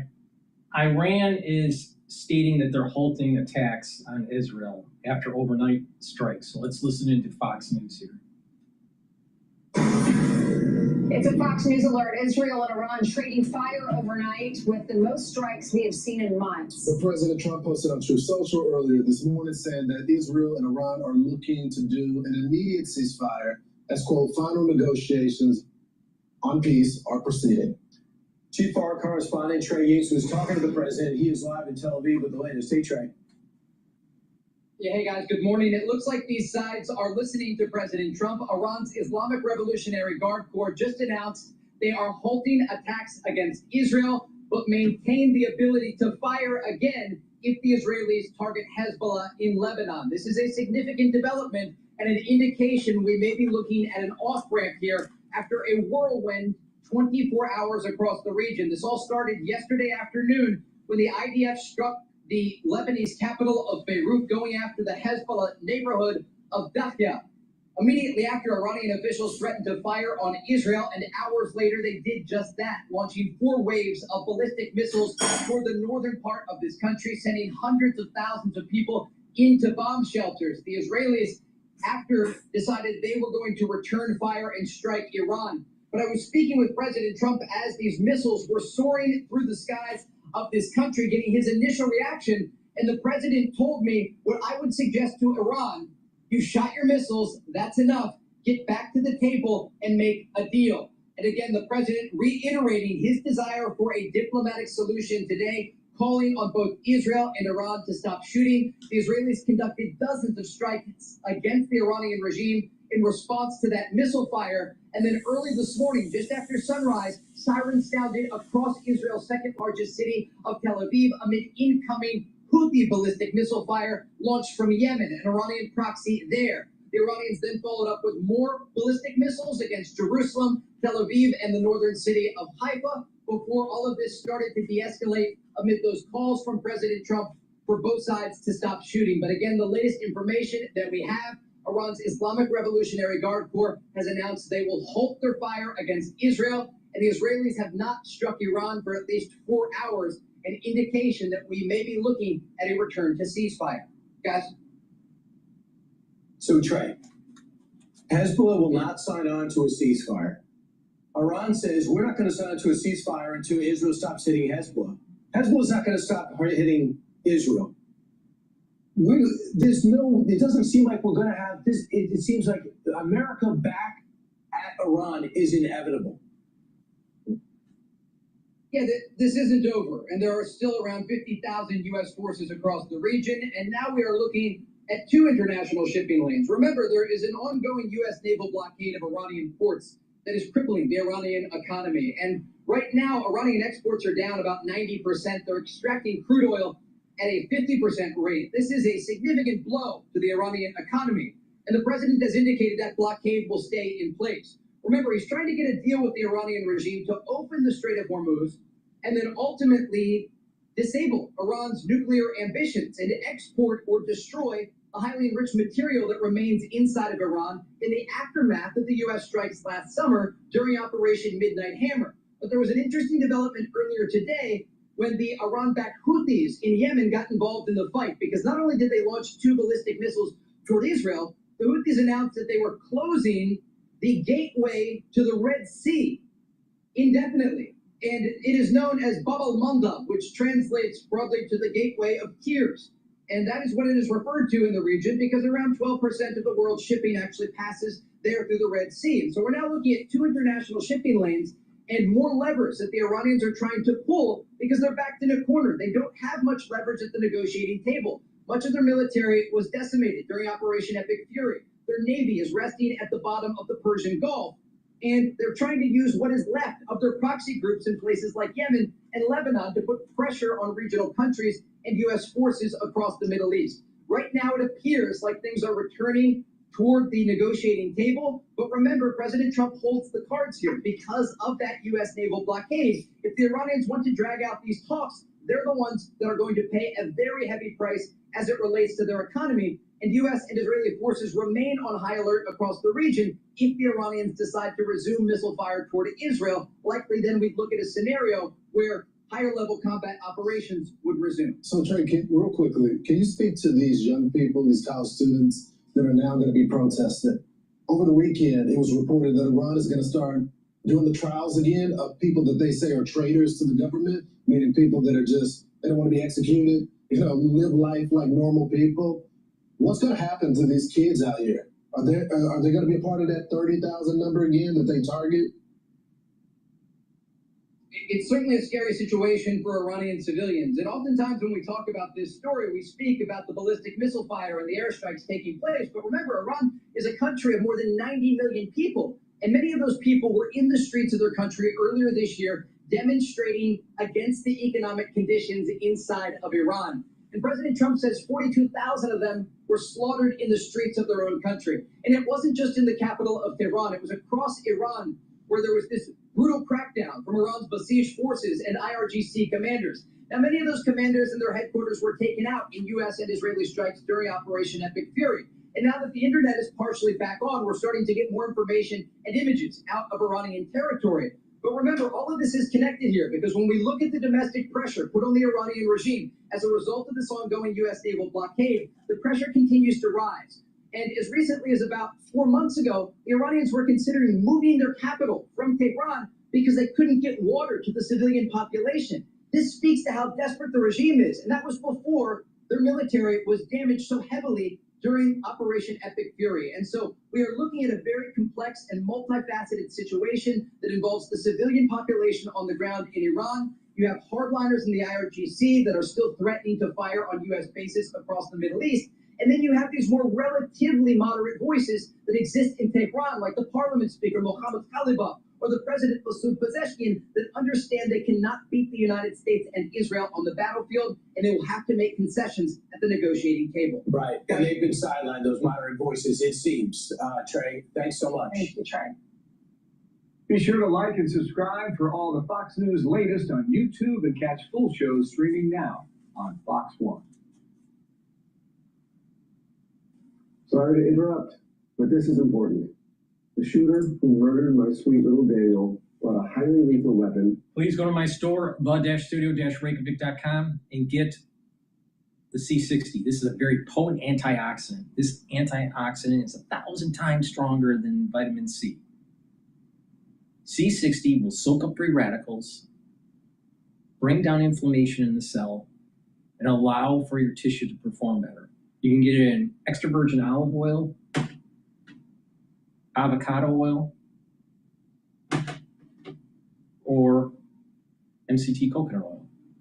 Take a teaspoon a day every day, preferably on an empty stomach in the morning, and you'll notice that you're recovering quicker after a workout, inflammation's going down, your immune system and endocrine system is performing better. Your skin health will improve because it's improving the basal layer. This stacks really well with resveratrol, which I'll talk about shortly here. C60 will soak up free radicals at the vascular level to prevent plaque formation. It'll help the health of your neurons, so you have better neuroplasticity. You'll be thinking better, and you'll be getting rid of that brain fog. So please go to my store, the-studio-reykjavik.com, and get the C60. Soak up those free radicals, boost up your energy levels. It helps the health of your mitochondria. And when you have tissues and your cells have better mitochondria, your organ systems are going to perform better. And you're going to be slowing down the aging process. So please go to my store and get the C60. You can get it in a 2 ounce, a 4 ounce, or an 8 ounce configuration. And it is cheaper per ounce to get the higher ounce configuration. Now, resveratrol, you can take separately, but you can stack it with C60. It's a very powerful stack. Resveratrol helps with youthful gene expression. It's an antioxidant, so it's going to soak up free radicals and help the health of the mitochondria and boost up your energy levels. It'll also help to get rid of cells that are in senescence. Cells that are in senescence are cells that just stop dividing and collect garbage. You want to get rid of those cells. And in tissues that can regenerate, you'll get healthier tissues, healthier cell populations by taking resveratrol. Now, resveratrol helps also the basal layer. Improving the health of that basal layer for your skin improves your skin health over time. Now, stacking these two together, very strong antioxidant with the resveratrol with youthful gene expression, over time, you're going to have better skin health.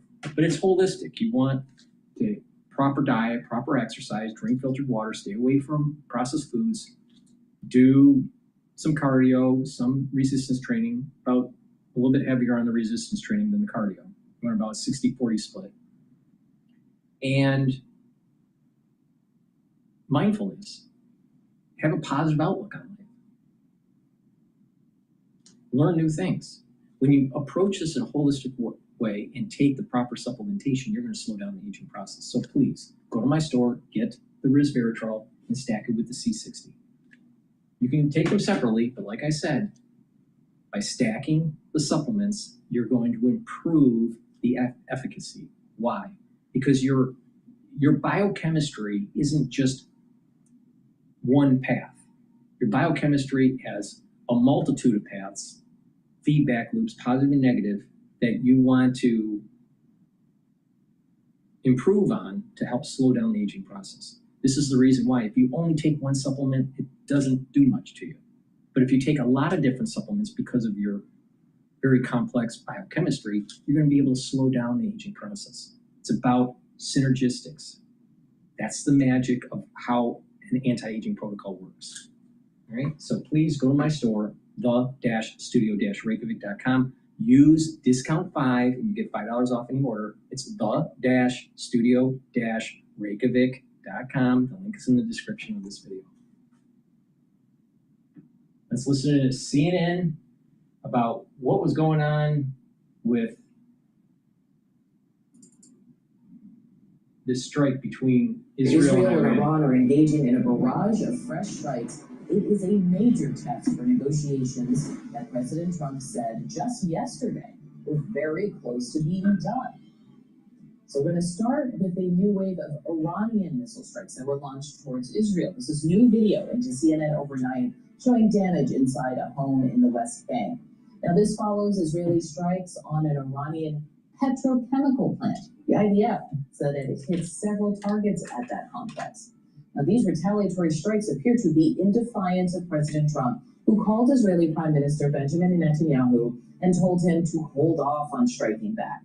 Iran's foreign ministry spokesperson said Monday that the U.S., quote, bears responsibility for Israel's actions, going on to say, quote, whatever happens in the region, the direct responsibility of the United States is established, and it will also bear responsibility for the consequences of any escalation. Now, just now on Truth Social, President Trump, just in the last 30 minutes, writing, quote, Israel and Iran must immediately stop shooting. We've got live team coverage throughout the region. We're going to start in Jerusalem with CNN's Oren Lieberman. Oren, can you give us the latest on these strikes so far this morning? Audie, we just got a briefing a short time ago from an Israeli military official who said that Israel is preparing for the possibility of several days of fighting, and beyond that, the potential for this to become a more prolonged conflict. And that's important because it gives you a sense of what Israel is preparing for. Meanwhile, Tehran has also said they're prepared for a week of conflict. So both Israel and Iran are clearly signaling right now that they're in this for the long haul, if that's what this turns into. If it turns into a few days or more of fighting, then they are prepared for that. In fact, it seems the one person who isn't prepared for that is President Donald Trump, who is trying to force through his social media a de-escalation on both sides in that post on Truth Social that you pointed out. That Israeli military official says that since the start of this, which was only about 13 or 14 hours ago or so, Iran has launched some 30 ballistic missiles at Israel in several barrages. Meanwhile, Israel has carried out its own set of strikes on Iran, targeting surface-to-air missiles, as well as that petrochemical facility that you pointed out. That's key because that may mean that energy infrastructure is fair game for Iran. We should keep an eye on the Gulf region to see if Iran carries out strikes on energy infrastructure there. That would, of course, send oil markets and the energy part of this into turmoil as well, or at least has the potential to do so. So that's a very key element to keep an eye on here. Meanwhile, the Houthis in Yemen have also launched at least 2 missiles at Israel. So right now, it seems like we are climbing the escalation ladder potentially quickly, even as Trump tries to impose a ceasefire here. He has done it on Prime Minister Benjamin Netanyahu before when it comes to Gaza and Lebanon and even previous conflicts with Iran, and it seems like he's trying to do so once again. CNN's Fred Pleiken is in Tehran. We should note CNN operates in Iran only with the permission of the government, but maintains full editorial control of its reports. Here's Fred's report. On our rooftop position here overlooking Iran's capital, Tehran, we have been able to hear a couple of very loud thuds that could be explosions, and then also some smaller ones in pretty close succession that might have been anti-aircraft fire. Now, that's not confirmed. It's not exactly clear what that is. However, we do know that the Israelis say that they have been striking targets, as they put it, in Iran's capital, Tehran, but also in other Iranian cities, like, for instance, Isfahan and Tabriz. That's also confirmed by the Iranians, and the Iranians also say, and the Israelis also confirm that Israel has hit a petrochemical facility in the south of Iran. It's very close to the Iraqi border, very close to the city of Basra. The Iranians are saying that the staff of that petrochemical facility has been ordered to evacuate that facility. And the Iranians are also saying that they are hitting back in a major way. They say in retaliation for the attack on that petrochemical facility that they launched ballistic missiles towards a similar facility, they put it, in the Israeli city of Haifa. The Iranians also earlier saying that there had been a wave of Iranian ballistic missile attacks targeting 2 Israeli air bases and specifically radar installations affiliated with those air bases. The Iranians are saying right now their missile forces and generally their forces are in a state of complete readiness, and they are also warning the Israelis to stop their military action. Of course, all of this coming as the ceasefire between the U.S. and Iran continues to very much hang in the balance. Iran and the U.S. saying that they are trying to work towards a memorandum of understanding to end the conflict between Iran and the United States, but also to then move towards broader peace talks aimed at achieving a larger peace agreement. The Iranians are saying those talks are in a difficult state. They want some of their frozen assets to be unfrozen immediately. And both sides are acknowledging, of course, right now that especially with these attacks going on, it certainly seems as though that ceasefire and the general situation right now, very volatile. For Pleiken, CNN, Tehran. Well, joining us to talk more about the military strategy here is retired Air Force Colonel and CNN military analyst Cedric Leighton. Good morning. So first I want to talk about this escalation because people may be hearing about the back and forth between Israel and Hezbollah for many weeks. Why did this particular round of strikes kick off? Yeah, good morning, Audie. The reason this particular round of strikes kicked off was because the Israelis hit the suburb, the Beirut suburb of Dagya.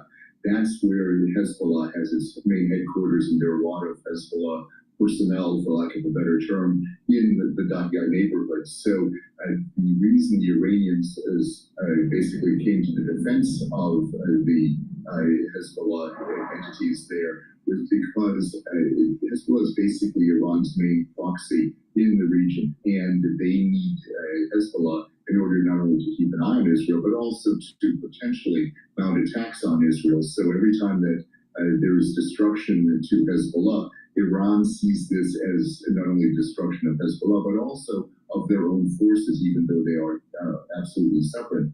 So this is, in essence, what's going on. They decided, the Iranians decided, that it was a time to respond to the Israeli attacks, and especially one as blatant as the one on Dahya, in their view. And the reason they did that is because they want the ceasefire to cover not just Iran, but also the Lebanese territory where the Israelis have conducted repeated actions against Hezbollah. You talked about proxies, and then this also brings me to also the Houthis in Yemen, because there's some reporting there that they were saying they wanted to prevent shipping through the Red Sea, which sounds very familiar to those of us who have been hearing about Iran preventing shipping through the Strait of Hormuz. Does this threaten broader conflict? Are we seeing hints of that? Yeah, there's definitely the possibility that this could widen into a bigger regional conflict, at least. So on the eastern side of the Arabian Peninsula, you have the Strait of Hormuz, which is the area that we've been talking about for quite some time. And then on the western side, you have what's known as the Bab al-Mandeb, and that is that very narrow point between the Red Sea as it empties out into the Indian Ocean. So this is an area where these are so-called choke points, and every time those are cut off, that impacts global shipping, global trade, and it means that prices go up, oil becomes scarcer, and that creates the economic issues that we're seeing in a lot of the world right now. We hear President Trump framing the U.S. involvement more as precaution, not escalation. I want to play for you something that happened on NBC's Meet the Press. This was before all of this news about this escalation, but here it is. If you're not specifically calling it a war, would you consider sending some of the troops who are stationed there, who were sent because of Operation Epic Fury there home? No, would you consider sending them home if it's not technically a war? We don't need as many troops. I think it's just like it's on the err on the side of caution. What are we looking at? Is it a kind of carrot and stick, meaning the U.S. is doing the negotiating, but Israel is leaning hard on the military pressure? Well, potentially. So, it's interesting when you look at President Trump's remarks. They, on the one hand, he's kind of hedging his bets here. He does admit to the possibility of withdrawing some of the troops that are in the Middle East. And I think what he's referring to are the troops that came in addition to the ones that were already stationed in the Middle East. So what he doesn't want to do is withdraw completely from the region, which is actually Iran's goal. So if you withdrew completely from the region, that would satisfy Iran, but it wouldn't protect the Arab Gulf states like Saudi Arabia, Qatar, UAE, Kuwait, and Bahrain. So that becomes a critical point right here. He, in essence, really can't withdraw if he doesn't want to show weakness, and that becomes, I think, the critical point right here. One more thing. We know that these strikes started back earlier in the year. They were U.S.-Israeli joint strikes. The U.S. gives a lot of military support, intelligence support to Israel. So could what we're seeing right now even happen without U.S. support? It could, and the reason I think we see limited strikes in the western and central parts of Iran, at least so far, is because the Israelis do have a capability to conduct those strikes on their own. They have their own refueling capability, although it's somewhat limited compared to what the U.S. can offer. Generally speaking, if the strikes were much more extensive or repeated over a series of days, then that would probably indicate a greater U.S. involvement. There may be some U.S. involvement, but it is absolutely possible that these strikes are occurring without direct U.S. involvement at the moment. Okay, that's Colonel Cedric Layton. Thank you for your insight. Appreciate you. All right, we're going to go to Al Jazeera, but before we do, please go to my store, the-studio-reykjavik.com, and get the omega-3. This will help with cardiovascular health, really important. It helps to bring down systemic inflammation and help to control your lipid profile. It helps to bring down LDL levels and increase your HDL levels. And when you do that, less inflammation, less concentrations of LDL, that means less plaque formation. With less plaque formation, you have a better cardiovascular system, you have better blood flow, better perfusion of blood to your brain and your other organ systems, and therefore you are healthier. So please go to my store, the-studio-reykjavik.com, and get the omega-3, super important. Now, I have drops and lozenges in stock. They're perfect for the allergy season, the cold season, even when you're working in the yard or cleaning the house. Take these, they will neutralize. They're made from structural nanosilver. You can get the cherry flavored structural nanosilver drops, and you can also get Manuka honey lozenges and orange splash fortified with vitamin C lozenges. And again, if you're cleaning the house, work in the yard, take them prophylactically to prevent an allergy. If you have some sort of throat irritation, take them right away to help mitigate. So please go to my store, get the structural nanosilver lozenges and drops. Like I said, if you attack it right away, you'll be able to mitigate the problem. So please go to my store, the-studio-reykjavik.com, use discount 5. Save some money. All right, let's listen to Al Jazeera here. Respectfully, the madman sort of strategy, if you will, of attacking Iran and saying nothing but a complete surrender. There is no complete surrender. Iranian nuclear program is not destroyed. Iranian missiles still intact.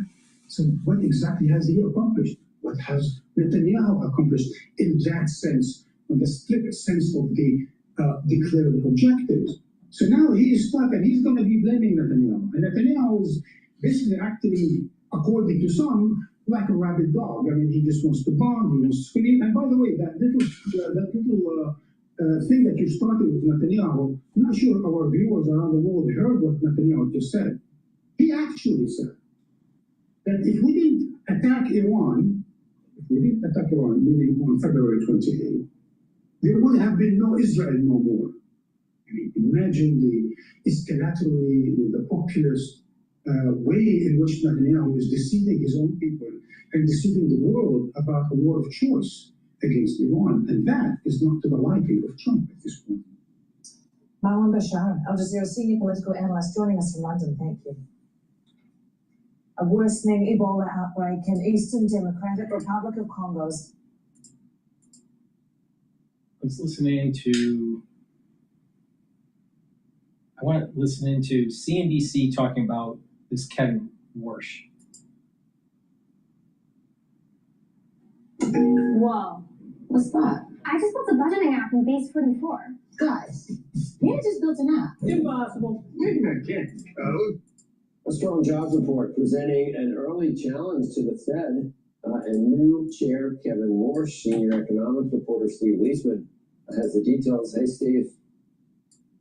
Hey, good morning, Joe. This is really interesting. The recent surge in job growth raising the chance of Fed rate hikes as it shapes up some of the ideas we've had about the economy at the Fed and presents an early test of some of the new ideas of Fed Chair Kevin Warsh. Among the challenges created by those strong job numbers, what is the break-even employment rate believed to be between 0 and 50,000?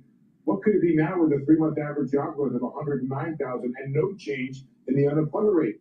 What's the neutral rate? Hard to believe this rate currently is restricted with such strong job growth. And is there now concern about jobs and wages raising the inflation risk? Cleveland Fed President Beth Haddock saying on Friday, if recent trends continue, it may soon be appropriate to act. And in that sense, it suggested acting being raising rates. So the probability of the rate like this year at 70% this morning for December, up from 44% before the Friday report. Inflation is, because of the oil issue, inflation's going up. But the Fed raising rates in an oil issue would be problematic and make things worse. Most likely, the Federal Reserve is not going to cut rates. They're going to stay at steady until the inflation starts to come down. But Trump is running out of runway in terms of trying to control the price of oil. And if it gets escape velocity, guess what? He's not going to be able to rein it in. And we're going to have more inflation. Trump thought he was so smart in trying to negotiate with the Iranians instead of kicking ass. And this is the problem that we have now. Right now, the oil is trading at $91.39 a barrel for WTI. And natural gas is trading at 3.1.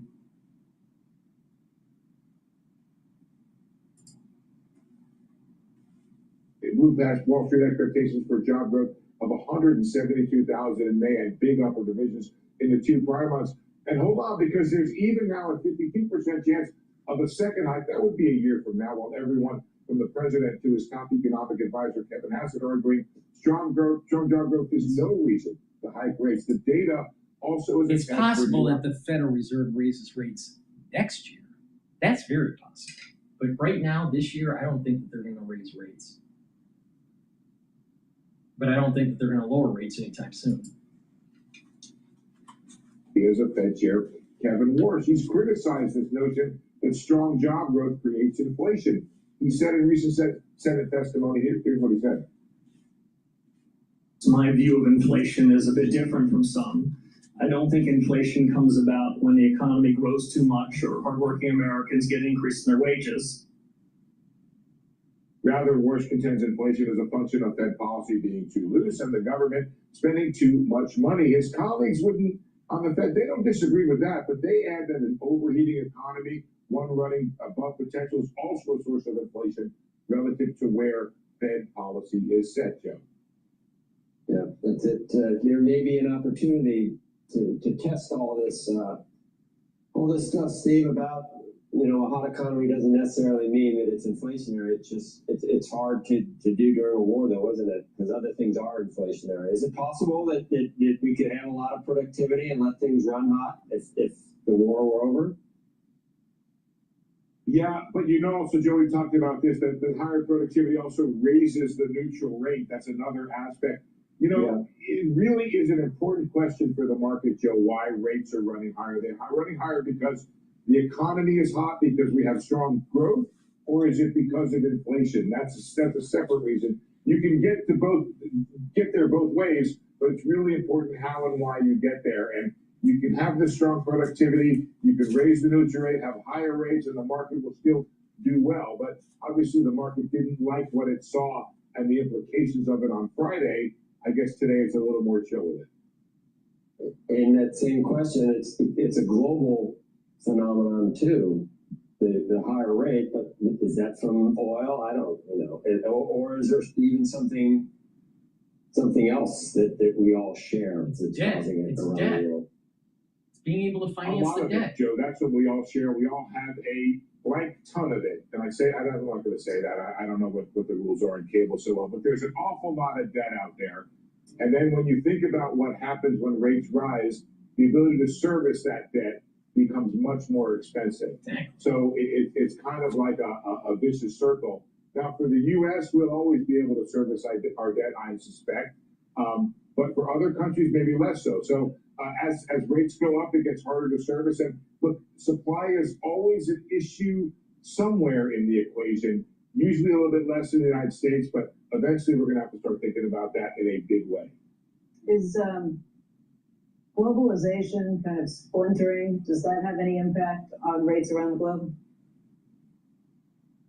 I think that's a good question, Becky. We know what's happening on the good side, right? That globalization is really a deglobalizing world where countries, the United States and others, are trying to make sure they have certain supplies domestically.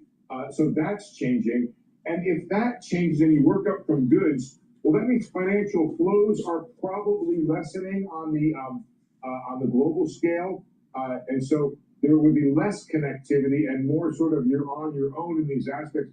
But Joe's point's an important one, that the higher rates we've seen is a global phenomenon, and the extent to which the financial markets are deglobalized, I think it's only modestly at this point, especially when you have a big commodity like oil and higher prices ricocheting through the world and having inflationary effects. But over time, Becky, I think if we go on this route we're going on, there is going to be more deglobalization in financial markets, but I think we're a ways away from that yet. Democrat Michael Lasher worked with Governor. Please go to my store, the-studio-reykjavik.com, and get the structural nano silver toothpaste. This will whiten your teeth, freshen your breath, and help bring down inflammation at the gum line, improve the health of your gum line, and neutralize, because it has structural nano silver. It has no fluoride, because fluoride makes you stupid. All right? Now, this structural nano silver toothpaste, it's the best on the market. You can't get a better toothpaste. Use it every day, and it'll help to neutralize, especially during the cold season. Make sure you have this in your home. Use it every day. It's a very high quality toothpaste. And I also have structural nano silver gel. Now, it's dual purpose. You can get it in the tube form or in the quick dispenser called Renew. Very high quality gels, dual purpose. You use it as a daily skincare. You can put it on at night, and you'll notice if you do this regularly that your skin will improve. You can put it on a wound to help to heal it quicker, like a cut, an abrasion, or a minor burn. It'll speed the healing process about a third of the time. And allergy seasons, lightly coat your nostrils if you're outside, and it'll help to reduce your allergic reaction. In addition, if you're not feeling well because of the cold season, or someone around you is not feeling well, put it on your hands, around your mouth, around your eyes, around your ears, around your nose, lightly coat your nostrils. It stays active for 5.5 hours. It's dual purpose. Make sure you have some at home and at work. You never know when you need it. Get the structural nano silver gels. Make sure you use discount 5, all caps, discount 5, and you get $5 off any order. You can use that discount as many times as you want. Please go to my store, the-studio-reykjavik.com. If you spend $100 or more, you do get a free gift until supplies last.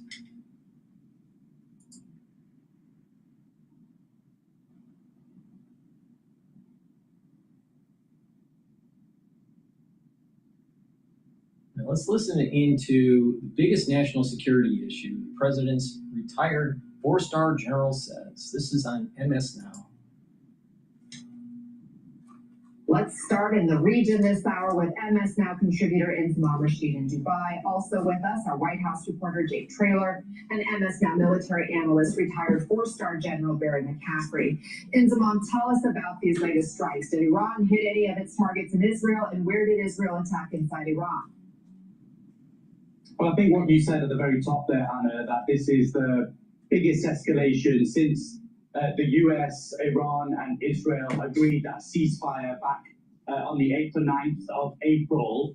This certainly is the biggest escalation since then, because now we are in a situation where the Israelis and the Iranians could carry out attacks against each other whenever they feel like it, because over the last 24 hours or so, what we've seen between Israel and Iran has raised a lot of eyebrows, not just in this region, but clearly over to President Trump as well, into the White House and around the world as well. There's been a lot of condemnation, a lot of calls for de-escalation and restraint from many world leaders. Look, we're in a situation where, how have we got here? Well, as you mentioned, yesterday we saw the Israeli attacks into southern Beirut. That's been a red line for the Iranians. The IRGC then attacked as a result of that strike in Beirut. They targeted Israel with 4 rounds of ballistic missiles. And then, despite President Trump's request to Prime Minister Benjamin Netanyahu not to retaliate, we then saw an Israeli retaliation. Now, the IDF claimed that they struck military sites inside of Iran. The Air Force as well, claiming that they struck a petrochemical complex in southwestern Iran. And there has been some imagery released showcasing that there has been fire coming out of what looks like a petroleum site in that area of Iran. Now, the Iranian attacks, the IDF are saying that their Iron Dome system has kicked in and they've managed to intercept nearly all of those Iranian ballistic missiles that were fired into Israel. We're now into a situation in the region where Iran has supposedly ended its attacks. That's what they've said, and unofficially, the Israelis have said that now as well. But what they have said, the Iranians, they've said that any further aggression and hostile acts, including in southern Lebanon, then much more severe and crushing measures than before will follow. General McCaffrey, are you surprised Iran announced the end of this wave of attacks? What did they accomplish with this? Well, look, objectively, Iran. Charles Tyrrell, made for summer. Casual shirts for laid-back weekends. Breezy linen shirts built for the heat. Smart shirts that mean business. Well, look, objectively, Iran is in a terrible situation, both economically, it's a basket case. The blockade has stopped their oil and deliveries to China. Their conventional forces have been degraded massively. The nuclear program has been set back significantly. Their own population despises their leadership. But having said that, the IRGC is now in control. They believe, I think correctly, they have the strategic advantage over the United States in the Gulf, notwithstanding the U.S. Navy's massive blockade of both southern Iran and also the Straits of Hormuz. So I think that Iran believes they're going to be able to outweigh Mr. Trump and force him to capitulate significantly, leaving them with partial control over the Straits and probably not delivering their nuclear weapons program capability to outside control. I think in the interim, what we're seeing is Iran can place Israel at risk somewhat and can place the Gulf Coast states at enormous risk, to include Saudi Arabia. So that's the tool that they're using. Yeah, and we are now seeing the relationship between the U.S. and Israel under renewed scrutiny, Jake, with Trump saying he had called Netanyahu and told him not to strike back at Iran. And then in a separate interview, he said, quote, I call all the shots. He doesn't call the shots. And then we saw Israel strike Iran. So what happened on that call? And what's the White House posture today?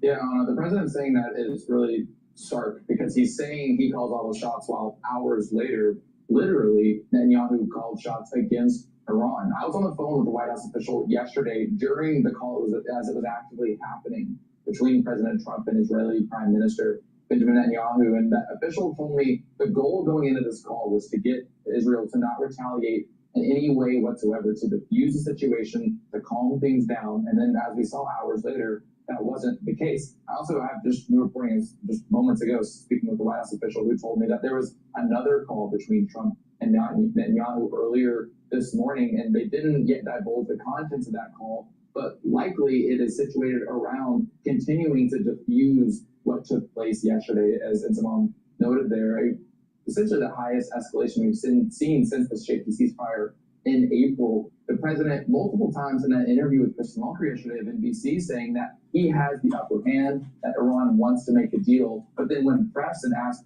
okay, then why haven't they tried to make a deal? Why is there not a deal on the table? The president's struggling for answers there. And so this is a real power brokerage sort of moment where the president is projecting that he is calling the shots, but in real time, we're also seeing Netanyahu behave the way that he wants to. General, is it normal for the allied leaders in a joint war to be this public about not seeing eye to eye the way Trump and Netanyahu have been in recent weeks? No. And, I've been a part of international arms control negotiations with the Russians and other nations, State Department led. I was part of the team at the JCS. I cannot imagine what the State Department and the senior leadership of the U.S. Armed Forces are thinking, given Mr. Trump's public attacks, both on Israel, humiliating Netanyahu and probably forcing him to respond to the Iranian attacks, and also attacking the Iranian senior leadership. He's come a long way from unconditional surrender, and I will help select the next Iranian leader, but he's still publicly stepping on his negotiators. You can't threaten people, humiliate them in public, and then privately ask them for concessions. So one of the biggest problems, I think, right now in national security is the President of the United States. So frankly, Inzamam, is the ceasefire over, and are there any peace negotiations continuing? Look, you've got to look back at how we've got to this point, Anna, and remember all this tit-for-tat fighting that we've seen between the US and Iran over the last couple of weeks, particularly around the Strait of Hormuz, with the US targeting military sites in southern Iran on the coastal south side of Iran, and then the Iranian retaliation into Kuwait and Bahrain. Remember, Iran hit Kuwait International Airport, killing some people there and injuring dozens and dozens more, also hitting targets inside Bahrain as well. And this is important because whilst that tit-for-tat fighting was taking place, we didn't see an all-out escalation from this conflict, but yes, it's built up to this moment. And also, we didn't actually see a complete end of discussions for negotiations. I think it slowed down considerably, but I do still think that dialogue has remained open and diplomacy has been taking place faintly in the background. The big question is now, as a result of this escalation between Israel and Iran, what does that do to peace negotiations? And last night, an Iranian official who's linked to the negotiations had sent me a message in which he basically said that a deal with President Trump is no longer feasible at this stage. And this official had blamed the president for the current situation inside of Lebanon and the current escalation. Now, last night, after the fighting began between Israel and Iran, the Iranian foreign minister had a rally around of phone calls with different world leaders and counterparts across the Gulf nations. Yesterday, President Trump had specifically said that a deal could be just days away, even by Wednesday, but it clearly looks very unlikely that the two sides are in a position to get a deal over the line, whilst this fighting is very much continuing, Anna. Jake, officials are telling you the president fundamentally miscalculated. What more are you learning about the view from inside the White House as it relates to negotiations? Yeah, that's the quote on it, fundamentally miscalculating. In this situation, according to that one White House official, who was describing essentially that when President Trump went into this war with Iran, there was an understanding that things may look as they have in previous wars before. They said that multiple times now internally inside the White House, there have been moments where the president, as well as his top White House aides, have come to grapple with the fact that Iran is not behaving in a normal way. They describe it as erratic behavior, unpredictable behavior. And in moments like this, despite the United States in large parts wiping out significantly portions of Iran's military, still they are willing to continue. And obviously we saw that as they resumed conflict with Israel yesterday. The White House official continued on by saying the real struggle now for President Trump is finding any sort of an off-ramp, because the president needs to, whenever there's finally a peace deal reached, be able to point to something and say, this looks different. We've reached some level of success because of the war.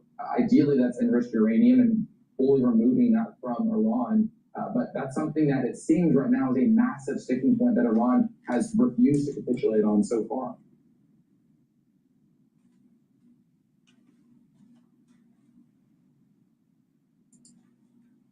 Please go to my store, the-studio-reykjavik.com, and get the Super Strong Relief. This will help to relieve pain within 90 seconds or so. It's a topical. You put it on the joint pain that you may have because of arthritis or a sports injury, a bruise, a sprain, pulled muscle, even a tension headache. It works very quickly. It's for temporary relief. Please go to my store and get the Super Strong Relief. In addition, I also have collagen. Collagen will help with your skin, improve the health of your hair and your nails, but also your musculature, your bones, and your joints. So take it every day. This is a month supply. You can mix it with soft foods, filtered water, a smoothie, or even milk. Some people even add it into coffee, but this is a very high quality collagen with a typical amino acid profile shown on the screen here. Take it every day, and this will help to improve even your joints. So if you have a sports injury or arthritis, this will give you the ingredients you need to help remodel that joint. Now, how do you remodel the joint? It's really simple. If you have an elbow issue or let's say a shoulder issue, you want to open up the shoulder up to a certain level where you have the pain and then go a little bit more, maybe a few degrees more, and then count to 20 seconds. And then release, wait a little bit, and do that 2 or 3 times. And do that every day. And what you will notice is you'll be able to slowly open up and articulate the joint with more degrees of freedom, more angle of freedom without pain. And if you take the collagen, you're going to have the ingredients to be able to help to remodel that cartilage and cushioning of the joint. Now, I have another product that will help to speed this up, right? And it's synergistic with the collagen. It's called collagen. And you can take them separately, but if you want to remodel the joints, this is the best way to do it. Get the collagen and the collagen. Now, collagen, what it does is it helps to stop some of the pain. It inhibits a pain gatekeeper called NAV 1.7. It also inhibits, collagen inhibits EP4, which reduces inflammation, right? So you're reducing the inflammation. It also inhibits 2 enzymes that erode the joint called MMP3 and MMP13. In addition to collagen, it helps to recruit the ingredients that you need to rebuild the cartilage and the cushioning. It helps to recruit and use collagen type 2 and also glucosamine. In addition, chondroitin and acan are recruited to help to cushion the joint. So you do these exercises that I just mentioned, so you, over time, now it may take months, sometimes it takes a year, but you'll eventually get more articulation. The faster you start with this protocol, the faster it'll take to heal the joint problem. Now this is for arthritis and sports injury. Now, collagen you take every day, and take the collagen, and to help to reduce the pain temporarily, take the super strong relief. So it's a great stack here. The collagen, and the super strong relief. So please go to my store, the-studio-reykjavik.com. Now, that's the broadcast that I have for today. Just to recap, the S&P 500 is at 7,434 with the VIX at 18, and oil is trading at 91.44 for WTI. I still have a target year end for the S&P 500 at 7,800. I may push that up to 8,000. I haven't yet. But 7,800 is my target for year end for the S&P 500. And I suspect that there's going to be a spike that's above 20 for VIX, closer to 25, that's coming soon. Now, I'm a little surprised it didn't happen today because of the news that happened last night between Iran shooting missiles and then Israel shooting back at Iran. So I'm a little surprised that VIX didn't spike today in the morning session above 20.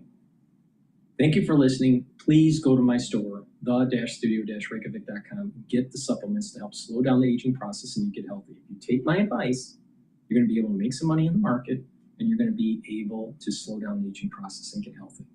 Thank you for listening and have a nice day.